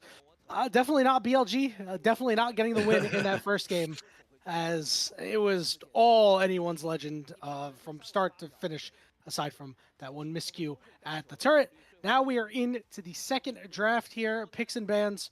A couple of differences, couple of similarities, but a first pick Aurora is actually quite surprising. Yeah, we haven't seen a lot of Aurora because it's been banned a lot, actually, on blue side quite a bit. So, very, very interesting to actually get to see this Aurora pick come out. And I think for me, what's worked the best whenever we see this Aurora is just big team fighting abilities, right? Things that will combo in with that Aurora ultimate. I don't mind Viego being here because, of course, you get multiple members inside of this ultimate. Someone is surely going to die if you have the remainder of the correct setup and damage, appropriate damage around it. So let's see where BLG decide to go, as Cassante will be the answer. So now they have a top laner that will deal with a lane swap appropriately if that is what we come to. But also Cassante, a fairly decent pairing with this Aurora, which you might not necessarily think of immediately, but you lock in all of these people together. Normally, the way that these, patterns kind of go is people get locked in this cage, they all bunch up together. What's this? Cassante gets the Pathmaker, like 2 people guaranteed, as AL really want this series to end, like, ASAP, right? Going for the Smolder on R3, just confirmed solid scaling. They know that Aurora's early laning is just not super potent if you are a range champion, especially. So just, go for the scaling option, hit 225 stacks at like 20 minutes, have this Nocturne and, of course, Nico pairing. And lights go off, Nico very scary, and have that Smolder to scale up. And because the Cassante's there, you kind of can, if you don't want to initiate a lane swap, standard lanes, Cassante can't really pressure out Smolder until level 6. And even then, it's like, Smolder has to really miss position to let Cassante really get on top of him. So we could even end up see a Smolder get flexed all the way up there. Don't want to sleep on the overall flexibility of this AL composition. But for now, second round of bans, double ADs for AL makes sense. And of course, that disengage Braum, we're seeing second banned a lot tonight. Yeah, got to keep that one away, especially when you're staring down a Cassante and a Viego. You don't want to have to play into that Braum, so it'll be a good ban. And I like that you mentioned the Aurora ultimate along with the Viego ultimate. League is a game where if you stack a bunch of circles on top of each other, eventually somebody's gonna die, right? Yeah. That's just how it's going to go. As you can see, Rakan getting picked here. They're stacking circles. It's another circle with the Nico. This is great. This is perfect. Exactly what you'd want if you're anyone's legend. I am curious to see where the Smolder build goes, mostly because I think that this is... he hasn't been picked too much since the most recent changes made to him. So he's going a little bit more like lethality now. Yeah, that's right. And has more early damage. Yeah, the Hubris rapid fire cannon, is it? I can't recall. You build like Zeal, and then you build your first part of Last Whisper, and then you complete them. It's something really particular, weird. That's for sure. Yeah, it is. It is super hyper specific. Yeah, it's very specific. We are going to be seeing the Smolder in a solo lane. It looks like we're going to be getting Nico top. Ooh, by one hit Nico top. Things. So that's where we're going to be going for this draft of AL, and I think they might be having a little bit of fun. A little bit of spice being added. Yeah, double AD. I think, honestly, there's room for BLG to win this game if AL, Nah, it's Smolder top. There's no room to win anymore. I kind of like Smolder. I don't... Okay. I kind of oversold. Smolder can die. Like, it's not impossible in the top lane. Like, first 5 levels, they suck. Afterwards, you have to try and get Cassante's ult out without dying, and it's not as easy as it might seem unless your jungler's there. That said, yeah, it's still pretty good. And now this Nico mid is going to secure you mid priority. You then get to snowball invades off that. And hell, maybe you use that priority and the snowball of jungler being able to move everywhere to protect your Smolder. So, yeah. I think AL still have very solid macro options. And they have really decent scaling. They do definitely lack a frontliner though, and that can come back to bite them in the backside, especially against something like an Aurora. You have so many squishies into that ultimate. Featherstorm can be there, used unironically aggressively in this instance, as well as all of the other very potent CC. Could make for, like you said, circles inside of circles eventually make people die. We'll see how efficient the BLG side can make use of that little tidbit. Yeah, I think if you're BLG, you actually quite like the draft that you have, mostly because talking the 80 carries here, Baya is like excellent. I get Zaya. This gets to keep me away from Nico. It gets to keep me away from Nocturne. And on the other side, it's like, oh, there's a Nautilus here. Well, we can pick the Jinx or we can pick the Smolder. Obviously, two decisions that you have to make.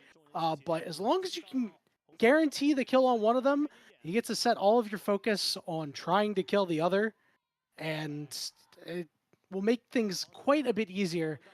It's just a matter of execution, Jamada. So we've made it on to Summoner's Rift here. There's a little bit of poke is going back and forth, a couple of wards, but nothing too crazy.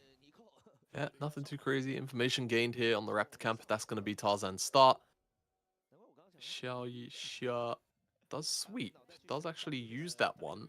And there isn't another sweeper available. So if a ward does get placed either on the red or on the chickens, and the red looks a little bit more likely, could be an issue as they're actually trying. They think they win the 1v1 here. No, they're just putting that information down the ward. Won't be swept away now. It's full vision start for the side of AL. Though, as I say, that actually Monkey will start on the chickens, which is, of course, also the other standard route. Just kind of lets you also slingshot to level 5. If you get, a full clear into Scuttle into kill that chicken camp on the next rotation alongside the Krugs, can level you up quite quickly in the early game. Yep, that's, as we all know, levels in the early game, really good. So you can see this is the brand new Jinx skin. Jamada, have you rolled for the Jinx skin? Look, man, I need to be careful what I say. All right, I'll go personally first. rolled. I did not pity the Jinx skin. Ah, I see. I do not want to talk about how many rolls it took. Okay. That's, yeah. It's not my personal cup of tea. Plus, I actually think I was still in America when that came out. So okay, excellent. I was on my League of Legends hiatus. I was spared. Yeah, I was spared from picking that one up. Though again, Jinx ADs not my thing as play. Got to find a way around these minions. His first stun is going to go off onto Kyle. Kyle going to be able to double hop away. The ignite shouldn't be enough to take him out. Very close as Hope just walked up into two members in Fog of War. Tarzan is here to rebuff what they were trying to do to his AD carry, but Hope with no summoners left, tough. Yeah, big bit of disrespect. A very head-scratcher moment from Hope, and I mean, honestly, if Monkey had a little bit more HP, they could have just pushed in this wave and looked for a dive, or just threaten it just to, make sure that Hope and Kyle, like, maybe have to split the XP 3 ways as, it's just a...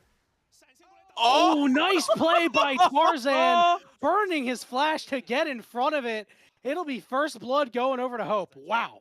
Wow, well played, Tarzan. Just presence of mind. Oh, he's gonna dredge line. Nope, just flashed in front of it, man. Denied that exit. Dredge line me. Yeah, dredge line me. As this is the frustration of playing against Flandre on this model. Now, note that now that he doesn't have the E, he is for the next 15 seconds a much easier target, and Monkey is here to capitalize. Has to flash W, and he will. All right, Monkey. I must say, with two very successful ganks. Unfortunately, the bottom side, the second part of it didn't really go the way they wanted it to. But listen, he has been around the map. He only has 12 CS, but he's been around the map. Yeah, he has. He's making his impact known. He is gonna lose out on this chicken camp though because of this gank. And Tarzan has had a pretty good time farming all things, being the way that they have in this early game, and he's gonna be able to return to his wolves if he want, or he can just go and cover his chickens. Put a bit of pressure down on Heru here, which feels pretty nice. And now he's going to be level 5 off the back of his reset, right? Chickens, Krugs, reset. Get a look here at the flash. And this guy's too good, man. It's just a fantastic flash. to lock down this kill, and it goes on to Hope as well. So does his job. Dream jungler moment, as we've actually got a lane swap going on here. Shanks caught out. Don't think Shanks is in trouble though. Monkey is going after him, flashes, and Xiaozha is here all the way up top, but Shanks with a nice sidestep, but he gets rooted from the passive anyway. But it will be Xiaozha who gets the kill. Yeah, but now it's about the snowball effect. Who else could potentially find themselves in a little bit of danger because the wave was stacking, but of course the rotation in. Over the wall. Bites off a little bit more than he could chew. Monkey can't help him out. Flandre will be able to get the last auto attack off. And now all of a sudden starting to tilt toward anyone's legend once again. Yeah, and again, you know, just Xiaozha 2 times now. Checking her brush, she just shouldn't be checking. You know, full press. Full court press here out of Tarzan. Spotting out Monkey, who's at half HP. I mean, Tarzan, I think, playing this one a little too conservatively. He could have just went for it. Yeah, you know, I think BLG, it's been a lot of, you know, you said full court press from the side of AO and Tarzan. Like, I think it's been full court press from BLG, and then the counter attack, right? It's just been that high tempo, you know, dodge weave right hook from AO. They're swinging, BLG swinging, but you know, they're not really connecting. Yeah, exactly. And that has unfortunately been the story of their night. I respect this game. I do. Yeah, I do too. But hopefully you do see some kind of success at some point, as I suppose the Grubs can be a little bit of respite for them here. Claw back some of the lead between Monkey and Tarzan, though it's going to continue to be grown out by Tarzan when and where he can. He's still full clearing, and he's got camps on the other side to steal. And he's not even level 6 yet. He's already gotten 2 assists. Like, this is exactly how you draw up a Nocturne game. Make an impact pre-6, hit level 6, boom. We start firing ultimates, turn out the lights, shut it down, send them home, send them packing. Replay of just Xiaoxia getting bullied, you know? Are we getting a T-Tour of the auto attack? God damn it. T-Tour of the auto attack. Oh, man. It was a very skillful auto attack there from Flandre, honestly. I mean, you know, when you talk about some of the best auto attackers of all time, gotta talk about Flandre. Yeah. Or some of the best 3-point scorers of all time, you know? You could talk about James Harden. Talk about James Harden, you know what I mean? But Flandre as well, at peak. A big game player, truly. I haven't seen it for a while. We hope to see him return to that form eventually. Yeah, I'm sure during the regular season. Kind of much like James Harden, actually. Now that I think about it. You know what? Yeah. Maybe there is a career parallel to be had here. Except Flandre has been a literal world champion. Yeah, like Flandre has a ring. You know. Listen, what I mean? they're also both well known in China. Yeah, that's true. That's true. That's true. Yeah, that's we just got to get him a ring or take away Flandre's, and I don't think we're doing that anytime soon. No, I don't think we are. Man, if I was like 6, how tall is James Harden? 6'5", 6'6"? Hold on, James. Please Harden. look it up. Height. Thank you. 6'5". Wow, he's taller than I thought. He plays point guard. He's a little bit taller than I thought. Yeah, like if I had That's 7 all you, more, Jamato. man, 7 more inches, I could go to China. I could cosplay as James Harden. I think I'd get away with it. You could probably do that now. You probably don't need the height. You could probably just go. True, probable to be honest. But yeah. Maybe one day. Maybe one day I could get away with the James Harden cosplay. Jokes. Up to the jokes top aside, they're going for it. They're just dive him. Just dive this guy. Let's go. Yeah, kill him. Flandre. Mom coming through. Everything's missing. Heal. Forces a flash out of Flandre. This is not a good dive. Yeah, I mean, they got the flash earlier. They didn't have any sort of play on Flandre to take advantage of it. Maybe we'll be able to repay that at some point, but that just allows time for anyone's legend to do their thing. Speaking of Tarzan, just hitting level 7. He hasn't used his ultimate yet. He hasn't really had a spot to actually use it, so I guess that's a good thing for BLG?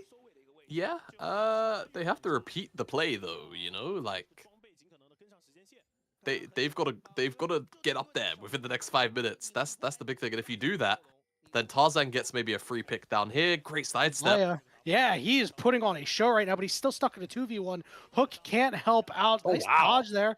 on the Super Mega Death Rocket. So Baya will be down his ultimate, but traded back nicely. Yeah, I mean, still, mechanically, you know, once he's in that position, does everything he has to just not blow a single summoner spell. Everything dodged out on.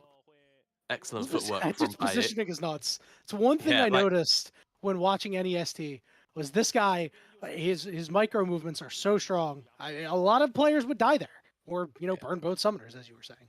Yeah, no, absolutely. And it's always one of the things you'll notice about, you know, the mechanical prowess of a lot of the, specifically the AD players, frankly, in the LPL, but a lot of players throughout naturally, is they are just so on edge, right? It feels like, especially of this generation, everyone must have just grown up on Jackie Love, right? 2018 Jackie Love really pushing the envelope on what is truly allowed in the AD carry role and studying it like the Bible. Let me ask you, Jamada, who was the first pro player you watched that you really were enamored by? You probably said, listen, I want to play the game like that guy a little bit. Dandy, 2014. It's old. It's Let's hello. go on. Here comes the Nocturne. Tarzan able to get in there. Kyle doing what he can to get CC off, but no kills yet for AL as BLG managed to get one. Monkey doing what he can, drops his ultimate just to try to run away. The health bars are a little low on the side of BLG. Is there a secondary engage? It's going to come from Liang Shen. Super Mega Death Rocket lands. Here comes Shanks. He's only able to get one for Hope as he's starting to reset. And he gets the Monkey, but he's not able to get anything more, at least not yet. Does have a triple. Baya and Haru will retreat to the safety of their turret. But that is what you get when you have a Jinx on your team, popping off in a team fight. Yep, popping off in a team fight indeed. Hope afforded so much space. He's 4-0 now, as well. He already had the Collector. And that's going to be a massive amount of gold to be able to spend to get towards that next item. Curious on what exactly it's going to be, because, of course, Collector first item. Not something you always see on every variation of Jinx, but of course we've seen this lethality build pop up for a little while now.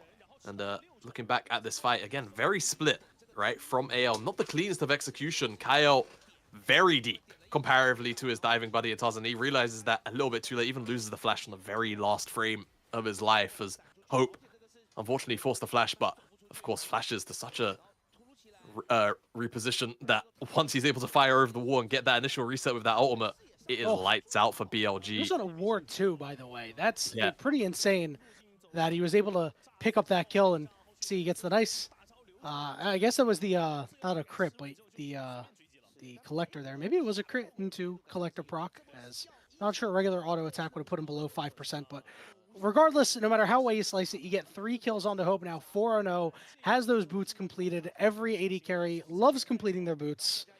It is just one of the best feelings in the world. It's now anyone's legend starting to head into this bottom side jungle. They really want to just put Monkey out of this game. Yeah, and you do that, it feels like, you know, this mid-game potential bridge to set up Desire for later games is just not going to be present. So if Jinx, or rather if Monkey's put behind, it's going to get a little bit rough. Lights are off. Yeah, lights out. Zhao going to be the target, and everybody's on top of him. He's not going to be able to find a way out. It's going to be another kill for Hope. Will we get anything off the back of the reset? Shanks forcing the ultimate out of Baya, and look at the other side. Monkey just off on his own, trying to 1v1 Tarzan, but it wasn't a 1v1. So everybody else shows up. Tarzan getting that one too. And anyone's legend back in full control of this game, as we expected. Yeah, exactly, as we expected. 4,000 gold in the lead right now.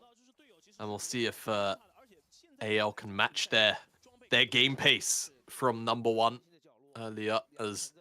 What was it in the end? I think it ended up being like a 28-minute game, but the gold lead just absolutely just exploded tenfold from the 20-minute mark. And right now, definitely a little bit ahead of where they were comparatively against this BLG lineup last game. As not much to talk about in this replay, to be completely frank with you. Xiaoxia, rather. Just very split, and Shanks comes in on the collapse. It makes it very easy to then pick off Monkey. And I think Tarzan even spell shielded the ultimate out, as speaking of spell shield. Another nice spell shield out of him. Here comes the teleport coming in from Cassante here. It's BLG trying to get this Rift Trail, trying to do something. Flandre coming in from the top side. Yangshen doing what he can to just try to keep Tarzan away from smiting this. He gets pulled in, but here comes Shanks. Big knock up on his ultimate, and Hope has room to run. He's already excited. He's going to be able to actually get his first kill of the fight, and now the rest of them will fall like dominoes. Tarzan over the wall gets one for himself. He's going to even stay alive through that. It's a triple kill as Hope turns everyone to powder. Hope, again, 3 kills in a team fight. And even though he's dead, the only one to die, I have to highlight Shanks' ultimate there that really set up the remainder of that team fight for AL. BLG, again, just too far behind at this point in the game. Leonchan does his best in the pit with the Cassante to try and put some work in, and some damage he does put out is good, but it's just the rest of BLG getting melted far too quickly in comparison, as first tower now also going to go over to Hope, an additional 600 gold, and Flandre, it goes from bad to worse, from worse to a nightmare for BLG. Also pick up this tower, as it's so many stacks, so much gold. As we look at the replay, and Big again, oof. it's a Honestly. big oof. It's just Shanks. It's a full frontal engage. He doesn't even have flash. He just finds it with a proto belt. 3 members. Flandre's free hitting on the backside. Hope is free hitting from the front. And again, even though the damage is really, really good from this Cassante, it's not enough. The rest of the team is absolutely minced. Yeah, it's simply just the pincer of death, right? Whenever you see, it's like, okay, well, we've got over on one side, we have this Smolder. This is the weak side of the pincer. No, he was pretty strong. I mean, you know, obviously, maybe if Shank's ultimate was a little bit worse there's a conversation to be had about Flandre's flank, but there was just nothing to be done there for BLG. Is trying to get away as Xiaozhe. I think he might just get run down by Tarzan here, trying to make his way to the blast plant, but Tarzan puts himself on the right side of it. Xiaozhe hooking the wall, and Monkey is just going to look at him and say, hey, buddy, I'm sorry. Teru also finds himself on the wrong side of the tracks. Tarzan, Cal, and Flandre are just going to pincer this poor man. He's going to drop his ultimate shirt between worlds. That just means Tarzan will be able to get the kill. It is another just rough showing here for BLG squad. Is absolutely anyone's legend is just touring with them. Yeah, they are. It's not fun to commentate over games like these. So to go back to your question, Dandy was, I think, the player that I first watched and was like, damn, this guy's good. I want to play like him. He was a first clear inspiration for me. I would be curious about what chat's answers would be to this as well, because listen, I feel like we'll take a peek. I'm totally down. As we encroach 15 years of oh my god, dude. of League of Legends, you start to get like different generational answers, right? Of oh, without a doubt. Of people who, like, you know, when they actually got into the competitive scene. For me, it was season 4, hence why my answer is Dandy. My answer is going to be interesting. So, so I started watching in season 2, actually. That's when I started playing. So, like, my buddy was like, hey, there's like a competitive scene for this game. And there's this guy who played for Team Curse. His name was Nijackie. And he played Vagar. I played Vagar from like level 1 to level 30. And I was like, oh, this guy plays my favorite champion. Like, this guy's cool. So he was really the first one that I was like, ooh, I kind of want to be like that guy. Right now, I want to be like Hope, though, as he's finding another kill. Heck, if you want to be like Shanks, too, despite the fact that 2 members dodged out on that, you can be like Shanks. Kyle going down is Baye living on a prayer on just a sliver. As the rest of BLG is able to actually find a way out, although Hope is just frontlining, trying desperately to get these auto attacks off. Yeah, doing his best, but not quite enough, and a bit of an overextension by the end of it from AL, but honestly, it's kind of a drop in the ocean for what this lead is right now. BLG, it'll be a miracle for them to come back at this kind of game state, so it is kind of just a hope and a prayer. And hold on, are we really? Oh yeah. I'm sorry. Are we really? Oh yeah, like, we are. Yeah, we showing are. Yeah, we are. Yes. the rank up skills of Jinx. You know why? I don't. No, you do. You do a little bit of critical thinking here. Sure. But yeah, like, I mean, come on, man. I mean, look, buddy, this is one of the more obvious ones. Like, buddy, we've got a system to sell here. All right. we do. Maybe not us, but Oh well, yeah, maybe not us. Not Poor we're Xiaozhou, currently- man. Poor yeah, Xiaozhou. not There's again, just but no way yeah, out poor of this Xiaozhou. play. Yeah, getting hit by the cool skin actually. He's the one that Yeah, got the kill on him. hey, listen, that'll be a footnote in history.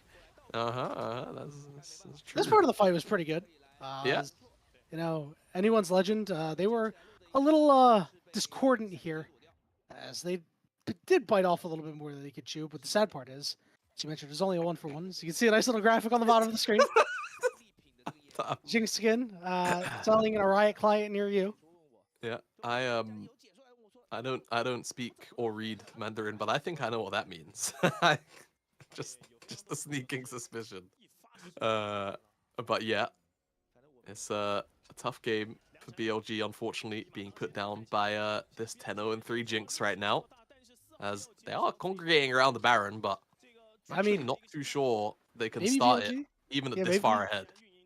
Maybe BLG can find a way in if anyone's legend starts a bit of a misguided Baron attempt. Flandre will be split pushing in the bottom side, so BLG has to do something. They have to send somebody down there. It looks like Haru will be the guy, as we haven't really talked too much about the mid laners outside of Shank's couple ultimates. They've got some really weird score lines for the kind of game that we have here. Shanks has been involved, but no kills. As I think that's the perfect way to. Ooh. Yes, exactly on the same wavelength here as Kyle. They'll land a double knockup. Here comes Hope.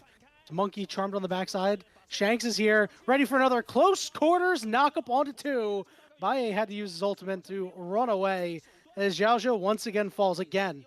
The curse of playing tanks at support. No other champion other than Nautilus do you really feel it on. Yeah, no, exactly. Nautilus is feeling the full frontal effect of this game. 1-8-3. Half the kills that AL have gotten have been this guy. Just and it's just what happens for those who. Oh are yeah. It's just how it goes. We've accepted the fact that the supports unfortunately get the short end of the stick like that. Doesn't have to do with him playing poorly or anything like that. As Tarzan finds himself dead to Liang Shun, and Shanks is gonna try to get the heck out of dodge. He does get stunned up here. Monkey still in hot pursuit. Kyle and Hope trying to come help their teammate. Looks like BLG will not pursue that any longer. No, not for the time being. BLG, still hungry, right? And capitalizing on mistakes here from AL when appropriate, as a teleport's going to come down. Okay. It is technically a You gotta jungle do something. dead. You have to, not only do you have to do something. Is it a window after this tower to hit Baron? You've got 2 IM ADC. Smolder's at 225 stacks though. Yeah, and that's a problem. That's a big problem. He's got ultimate, and Tarzan's already respawned. So if they go for a Baron, they're overextending their tempo, and their AD carry is chunked out. Yeah, this is not what you want. You take the turret, you take the turret, you take the objective bounty, and you live to fight another day. The gold deficit is pretty rough at this point, but it doesn't feel like it's gotten that much worse. Now, the last time we checked in, it was at 4K, but that was also like 7-8 minutes ago. So, it feels like over the last 2 minutes, it hasn't gotten that much worse. Yeah, but I think that's a scale, like. And like you said, it's not gotten that much worse. It's still gotten worse. Oh yeah, let's not pay attention to the Smolder and the Jinx in the room. No. There's a Nocturne. Nocturne falls off. Yeah, Nocturne falls off. Hang your hat on that one, BLG. Nico is only as useful as the almost that she lands. He's been pretty useful though. That's the problem. Yeah. He's been pretty damn good. Is Shanks looking very much like a minion here? Honestly, his minion mechanics are pretty good. All right, now he doesn't look like a minion, but it's just weird aggro. It's just when that minion just walks into the jungle. Happens sometimes. Yeah, it does. Hey, look, even minions gotta explore their freedom every now and again. There we go. Lights out. Teleport coming in. Tarzan gonna wait a little bit and get all the way over onto the side, onto Monkey, who's on the back line. Meanwhile, see you later, Aurora, just blown up in an instant. Hope is just ignoring the Cassante. Xiaozhou will fall next. Baye has nowhere else to go. He flashes and falls all the same. It's a double kill for Hope.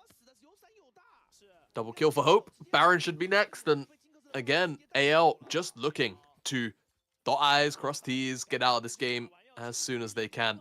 12 kills on Hope right now. Wonder how many more he can stack up before this game ends. He's got probably at most 2 more team fights to get some work done. We'll see what he can and can't farm. But yeah, BLG long out of it. And, you know, it does make you wonder. Other than that, you know, we saw that Nico play earlier on, right? The, you know, tanking out the tower. What are some of the... I wonder how many more, like, you know, strange mechanics we're going to find. Okay, observers. I wonder how many more strange mechanics we're going to find out about Nico. The longer we haven't even discovered she's out. yet. That we haven't even discovered yet. Yeah. Yeah. That just I mean, don't get, like, showcased often.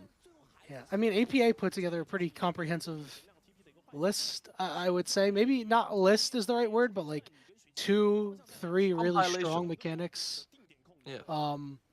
That he talked about on Twitter, and you know, he is, you know, despite him being a North American mid, as many people will immediately poo-poo that, he is a pretty good Nico authority. As you know, a couple of Korean players had mentioned that they didn't know about these certain Nico mechanics. So I do wonder if there's any mechanics on other champions that we haven't quite discovered yet. Is, you know, League of Legends is a lot of champions, and not all of them get to share an equal amount of the spotlight. But you know who does? Jinx gets to share a large amount of the spotlight here, chunking Haru really low, flashing forward, taking him out. Tarzan probably really sad because his ult got wasted. Oh man. That means Xiaojia is going to go down next. Super Mega Death Rocket, not quite killing him, but Flandre will pick up one for himself there. Haven't talked about him too much. He's got to get a couple on the board. Yeah, should just be ending of the game here very soon. Waves are coming in. 5 members still left with Baron, and all right, doesn't feel hopeful at all. All right, can BLG hold the line? That's the question. The first turret's going to fall. Monkey is just standing there, not so menacingly. The second turret's going to fall. I think Monkey has given up. He is just doing nothing. I think he was recalling for a hot second there. As the Yangsheng did what he could, he manages to get a kill on the backside in the 3v1. Looks nice and flashy, but ultimately, anyone's legend. A pretty easy dance into the semifinals as expected. Yeah, as expected. Once we learned that it was going to, of course, be the BLG Juniors lineup amongst some other rookie talent, all of a sudden, matchup's a lot more lopsided. AL, yeah, do what they had to do and are here and ready now for this semifinal matchup against Weibo, where, yeah, I do expect it to be a lot more hotly contested, especially after what we saw from Weibo earlier on tonight. Don't get me wrong, yes, EDG, not the strongest lineup, and, you know, you can make all your arguments you want, etc., etc. I still think, you know, on a foundational level, everything was already looking like it was running fairly smoothly out of Weibo. I didn't really have any major gripes with a lot of their nights. So, you know, moving into AL, who I think definitely showed maybe some, to an absolute stretch, some mild early game inconsistencies. Maybe there's something there. You're not wrong. Maybe. You're not wrong. Like, maybe there's something there. Yeah. But that said, the mid game was still stellar from AL, right? Once they had their lead, they ran with it. They did what they had to do. And again, I think this was just one of those situations, you know, obviously nameplates off, where once you have that kind of lead, it's very difficult to throw it away. And again, just excellently played once they had that lead. Yeah, I do think you're right, though. You could certainly, you know, it's not guaranteed that it's like, oh, you know, hey, they didn't look so good here in this early game, especially against BLG juniors, youth, amalgamation, whatever we want to call them. These are, you know, I wonder if there are mistakes that were made because they were playing just a little bit looser in general, or if these were legitimate mistakes made because they were like, we're going to try to make this play here. We're not actually limit testing, you know, more so in game 1 than anything in game 2. I mean, you played Smolder top lane. While it is a thing, this composition is I do not think a composition that you would pick if you are in the semifinals of DEMACIA Cup. I think this is the only time we'll see this collection of 5 champions at the same time for anyone's legend. Yeah, I have a feeling that is also going to be the case. Though Tabe, you know, since Tabe's come in, he cooks. One of the, he gets to the kitchen. Yeah, one of the very positive things about Tabe is his creativity in draft and his ability to really squeeze out every, you know, ounce of flexibility and willingness from a player and a team rather to play a wide variety of champions. And ever since Yeah, and ever since, we saw it with BLG, right? And the general freedom that he gave them when he was there. And now, of course, under the AL banner, we saw the immediate improvements earlier on this year. And of course, in terms of, again, final products of drafts and champions, not saying that this is some wild draft Exodia or anything, but, AL players, very comfortable and willing to play these champions. Tabe, very likely has had these guys, practice a lot of this already. Yeah, and it worked out pretty well. The comp obviously had some issues, right? But they really didn't let any of them show, and they certainly showed that they knew how to play it. I think that the fights were generally piloted pretty well, so there is that. But a good game for anyone's legend. I have to wonder who the MVP is going to be, Jamada. Take a wild guess here. Oh, we finally get the replays, and this was this was a game that had some pomp and circumstance at times, but that flash into the hook was one of, oh my god, dude, I do not want to see. What was that? He looked like all the memes of the children coughing. That's exactly what Smolder looked like right there. It looks like an infant who doesn't know how to cover his mouth when he coughs. He is the coughing baby and the hydrogen bomb simultaneously. Yeah. I mean, look, even if Hope didn't get fed, Flandre would have been a problem this game. Oh, for sure. It's just one of those things where, Smolder's always kind of a nuisance to deal with. Even if he doesn't have a team comp, built around him, and that's obviously what makes him such a frustrating champion to play against. And in some instances, of course, even watch in pro play, it's so coordinated that a champion like Smolder just kind of gets to thrive a lot of the time, unless it's shut down, kind of from the get-go. Yeah. And I love that you made that point, because it's something that we don't see at tier 1, but having been a tier 3 caster, we see that a lot whenever Smolder gets picked. They actually are just able to make this guy go 0-5 super early. And a lot of resources are invested into him, and you don't see the same thing at, higher levels of play. I mean, they burnt the flash really early, but never had an opportunity to return to try to take him out. I wonder how different that is if there's not a jinx in this game, that you also have to try to keep in check.